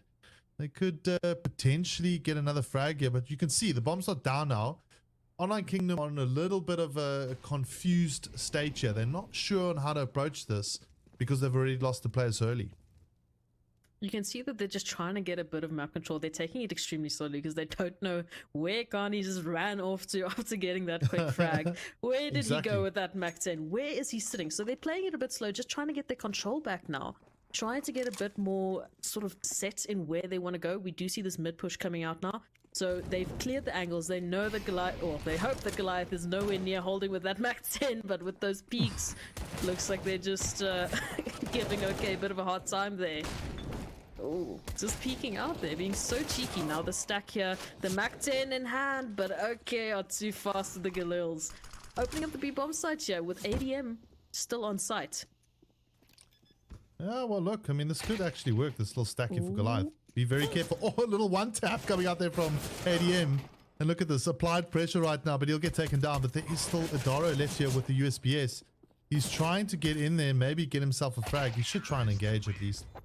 Oh, he'll get one tap there from Falls on the end of it, but still good round at least from Online Kingdom, picking up that round respectively, getting that bomb down, but not too bad from Goliath actually, starting their round off strong and immediately putting Online Kingdom on the back foot, going like, whoa, okay, hold on guys, we just lost the player, like what are we gonna do now? We didn't see how we lost the player, but we lost the player and he just ran away with our gun. Kani was quick, that's why. through the smoke as well, as sneaky as one could be here. But with this buy round, we've got the AWP on Goliath's side, we've got full rifles, full utility to a point at least, going up against the full buy. So full buy on full buy. Goliath looking pretty strong here. They've got a nice default going out to 2-1-2 and okay edging towards this A-side play with Rigro. Look at this, already in connectors, got a lot of information now. Potentially could change the round here. I fully agree. He's in the best position possible, as we see now. Okay, moving into the A-bomb side. Are they going to get the frags? They need to be careful of ZipZip. He stands his ground and takes down Shia. There's a support from Kani, but he'll get taken down. So ZipZip in a little bit of a problem. Oh, look at this. Okay, just getting the frags. They're just literally knowing the spots on where Goliath could possibly be sitting. Massacre also going down, and it's up to Adara now. He's the last one left. Is he going to be able to clutch it out here? It's a 1-on-3 scenario. Adara coming in with the M4. Can he do it? Oh, he gets himself one. He's going to try and go for the second. Oh, it's not good enough. He get taken down by Ruben there, but still, I like these moments, you know, the 1v3s. And especially a player like Adara, he can do it, but unfortunately just not good enough on the ending. It does seem like, okay, I'm finally starting to get the momentum. I think the T side is just where they belong right now. They're taking this momentum, they're taking this aggression, and it's working out for them. This is where they need this aggression, is T side. This is your goal. This is your objective as a terrorist, to get that bomb down and just take the site basically as quickly as you can. So with this pistol buy coming through from Goliath, looking like they wanted to take that mid control, but there's that information going to be coming through. Carney just trying to stay alive. There is going to have a teammate to back him up with the trades there. Both of them taking down 2 apiece. So numbers advantage looking pretty even. Even stack, but the guns are not in favor of Goliath here. Well, that's the thing, though. Goliath can make something out of nothing. We've seen it against ATK. They might do it again here. Massacre lines up and takes down Rigwa. All of a sudden, it's a 3-on-2. Are we going to witness an eco upset here from Goliath? This will be really cool to watch. Falls. He's going to have to hold the angle here with the AK-47. He's super dangerous with the gun. He's a very good impact player here for the team. Can he get it right? No, he gets taken down by ZipZip. And all of a sudden, Goliath have literally created an eco upset opportunity here for them as they go and take down Kana, and that is to the detriment of Online Kingdom. You know why? It was very pretty much standard spots that the guys were sitting in. Nothing, there was no real kind of crossfire setup, or no real kind of I would probably say the crossfire setups. There was no trades. There was no trades that could have happened there. There was no crossfires. And I think Online Kingdom also caught just a little bit as off guard as I was. I honestly couldn't believe Goliath for taking this. I mean, come on. We had deals. We had an MP9 at best. And somehow they, time and time again, we've seen this with the pistol rounds, with this deagles, managing to make something out of nothing again. So we're looking at this, a pivot round again. Going on to a 13th possible round for Goliath. Online Kingdom just starting to get their momentum back. And as they do that, Goliath go and do something like this.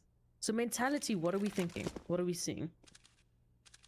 Well, just looking at the positioning from Online Kingdom, they're going to opt to go for the A side again because they smelt some victory out of that site. And I think they might, well, actually, this is clever play here from them. They've gone for the fake, but they're too slow. I think they've got too many people that were stacked on the A side. They should be a lot quicker there because, again, Goliath though they aren't being baited though. They're not going for it. You know what I mean? They kind of stick. They kind of look at ZipZip. ZipZip's actually moved in towards that backside of jungle area where he's looking through that small hole that goes towards the jungle mid side. As if they're expecting the fake. Yeah, they're reading this. That's the thing. This is going to be a very difficult round for Online Kingdom if they do decide to take B.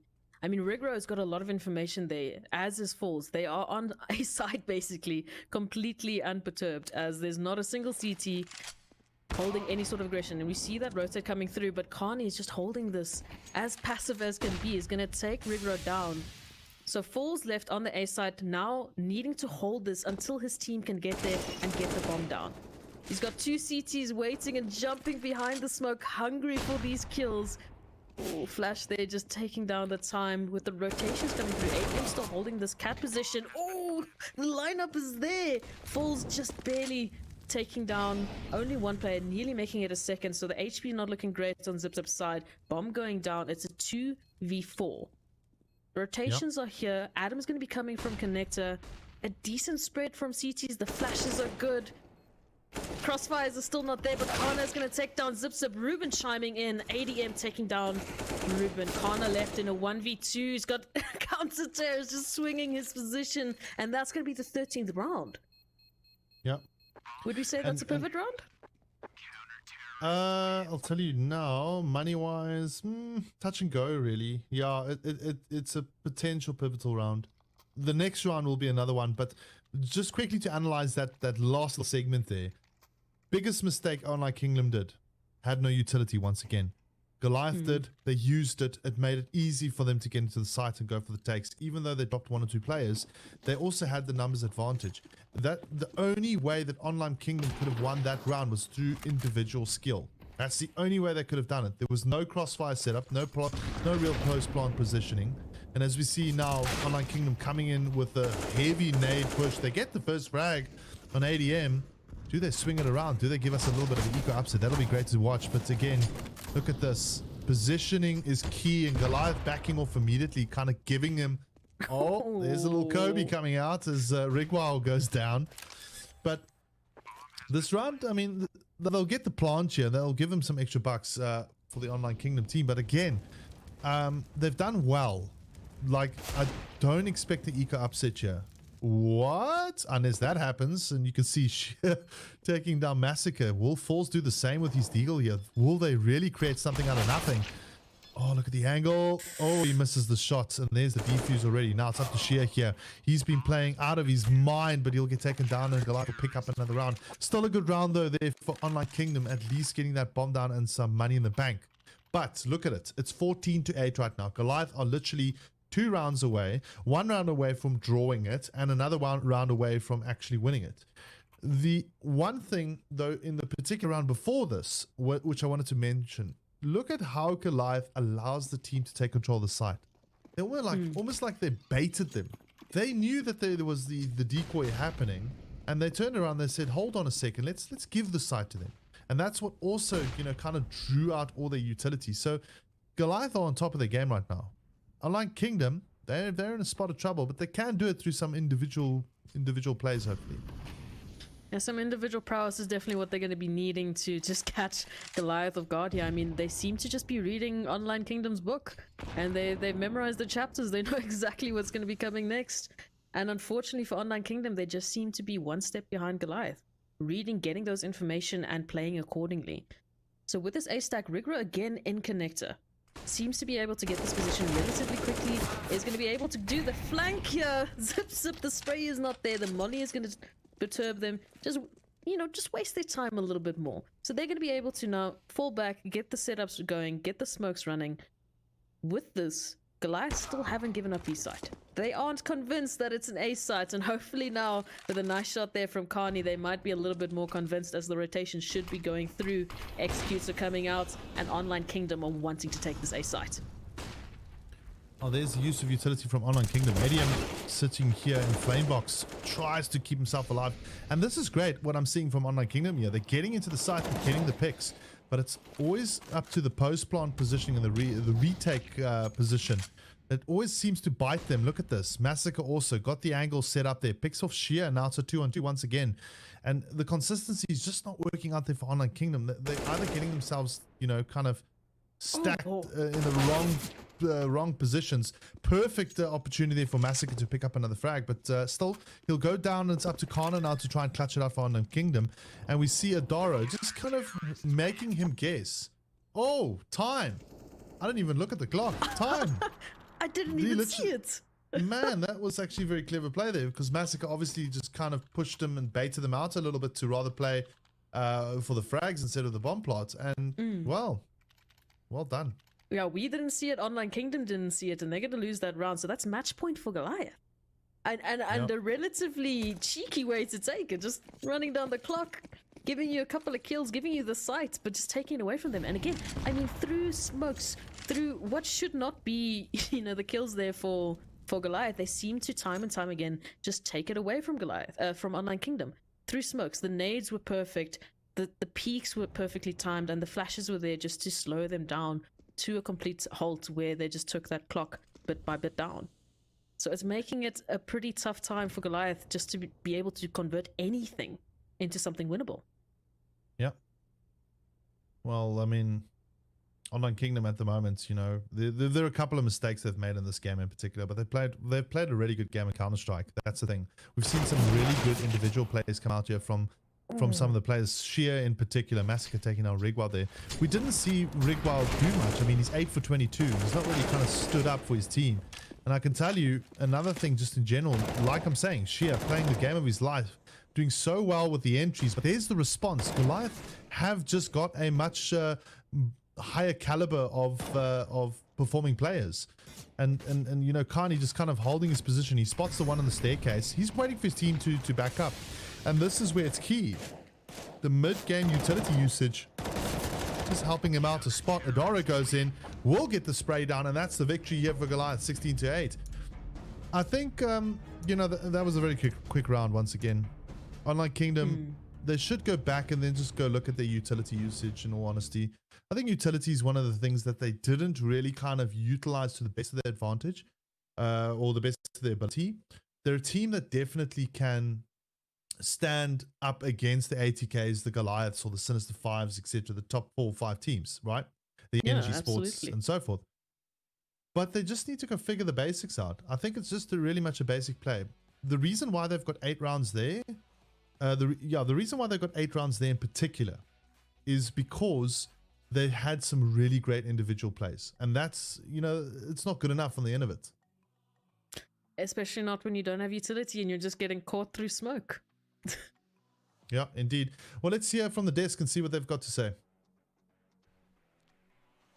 Thank you so much, Burning Red and S-Proxy. What a game. I mean, the second win coming in for beautifully done from Goliath Gaming. Yeah, it was a beautiful game, and I agree with what our caster said as well. As far as the utility usage was from the side of Goliath, it was pretty neat, but the side of Online Kingdom just lacking the ability to buy those, just because they was being forced on the back-to-back eco rounds again and again, sort of did impact the performance. Apart from that, Goliath's ability to read exactly what Online Kingdom were up to, like in one round, middle of the game, T side, Goliath, they lose their player in connector. What is the response? Instant 2 people taking control of the entire B bomb site that was just left out open from Online Kingdom. So the small little things like that, just putting Goliath up ahead, like by far a lot against their opponents today. Absolutely. I mean, that is something that was expected out of Goliath Gaming, as well as their synergistic gameplay has been working in their favor. And today, as we get into the game, or rather as we got into the game, the only stat that was speaking for themselves was the previous game that we had witnessed, and that was like 3-4 months ago. Yeah. It was back in April, if I'm not wrong, and it was a quick one as well, finishing single digits. 16-5 was the scoreline back then, and this time Online Kingdom did a little bit better. The map was the same, but I mean, they should have had the experience from the past, learned things over there. But today, individual play from Sheer, I mean, he put up an amazing performance. Absolutely. I mean, that is one thing that I can very well say for both the teams. I mean, Goliath, we know for a fact that the team actually sticks together, and when you talk about Online Kingdom, their opponent today, they tried to hold their steady strong, and well, that certainly did showcase as the game started off. It did, like, there were some signs of life, but Nate talked about this as well. So if on the T side of Mirage, your opponents are leading to the double digits, because Mirage is a little bit CT sided, you have a slight advantage. But if on the disadvantages, this disadvantageous side of the map, your opponents are getting 10 rounds against you, they're getting 11 rounds against you, that is going to impact a team's mentality. And Counter-Strike, as basic as the game, as basic as you might consider the game to be just about shooting people, it has the mental aspect to it as well. You have to think calmly, you have to be clear about your thoughts and how you're planning to on the CT side hold your positions, planning to rotate if the opponents plan and execute on the other side and they have the control of the site. How do you plan to retake that side as well? You have to be on the same page as a team about those little things. And if your opponents get that far ahead, it is going to impact your performance a little bit. Although on the T side, we did see Online Kingdom try and come back into this game. They did get a lot of rounds for themselves, but once again, it was the same situation that led to the demise of Goliath yesterday, that the difference was just too big to overcome. Exactly, I was just about to point that out, that yesterday's game where Goliath Gaming certainly did go against ATK, where we witnessed, I mean, it was a wonderful play by, again, both the teams, but today, as Goliath Yeah. Gaming got into this one, they already wanted to get that lead, and that lead was clearly showcased right here. Yeah, I mean, Sheer did try and make his team get them in a good position. I mean, constantly getting frags. Also, I want to talk about that as well. Massacre just switching to the knife on the pistol round in the second half. I mean, that was just unfortunate. I hope that doesn't happen to him tomorrow, because, I mean, today he was having an amazing day. Just missing out on that one frag is not going to matter to his performance, the team getting a victory as well. But on the CT side, Goliath just letting go of the A side completely in the early stages, not having the defenses there, and just playing for the retake. That was actually pretty impressive, and they did sort of take control of the game later on, wherein they were like, all right, we need to make the A takes for the T's a little bit harder as well, and they did plan out to have a few players on that side. But even then on out, Online Kingdom individual performances were really, really on point today from most of the team, but Goliath just being a little bit better and a little better coordinated. After all, it is a game of teams. Absolutely, and that is something that I'm sure Online Kingdom is going to get back to and try and build that up basically all across the league, because that is something that they have showcased against all the other teams in the super incredible Inkosi Super Cup that happened, and that's the reason why this team is here. So nothing taken away from this team as well, and right off the get-go, they've had a decent start, I would say. Yeah, I mean, it was just their first game. Exactly. So Goliath, this is their third game, but for Yes. Online Kingdom, the journey is just starting. They have a lot more matches to play. Absolutely, and that I'm sure they're going to be looking forward to, and of course learning from the mistakes is the name of the game. Every single day, every single opportunity that's given to you, no matter if it favors you or not, one thing to take away from it always is the experience and what you can learn from it, and that I'm sure both of these teams are going to be doing so, because again, if you go back to the game that we witnessed Goliath Gaming yesterday perform against ATK, there was just that humongous difference that was created in the sheer initial few rounds, and ATK just took that lead. That's how the game yesterday ended. The difference being too strong today, also it was the similar scenario. But I think now it's time to have the MVP with us, if I'm not wrong. Yeah, and Massacre just living up to his name yet again. Impact rating 1.5 for 30 kills, dropping a 30 bomb in the game. Average damage in every single round done 138, basically dropping one frag every single round and putting up an amazing performance. Multi-kill, stealth, entry frag, just one. So he was kept on the backlines a little bit and wasn't necessarily the first person going in or getting into the fights, but did put up an amazing performance. When it mattered for his shots to count, he did make them count, especially, I mean, on the pistol round of the second half, even though he was so close to getting the round for his team, as Proxy pointed that out as well. There was a defuse kit there. Just the unfortunate event of switching to the knife. Absolutely. With that, let's quickly also have a look at the overall standings for all these teams. I mean, again, there are a few teams that we've still not seen. Like, for example, White Rabbit Gaming.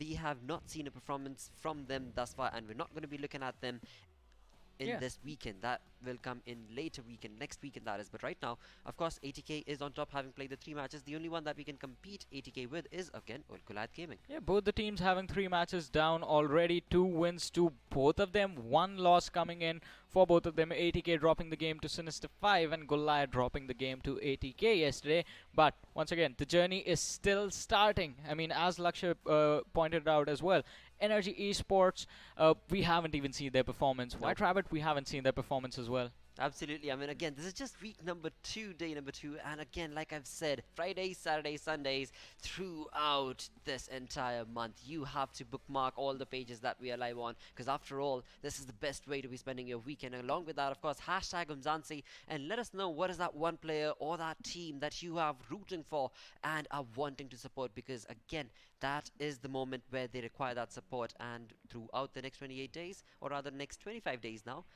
they are going to be looking forward to your support, I'm sure. Definitely, they're going to be looking up for it. We're going to be watching out for the teams, and I guess it's time to cheer on as the journey begins. Absolutely, indeed it is, Super Johnny. With that, thank you guys so very much for tuning in. I'm your host, Blotto, saying sayonara for the day along with Super Johnny. We'll be back again tomorrow with 4 fabulous games. Until then, goodbye, take care, stay awesome.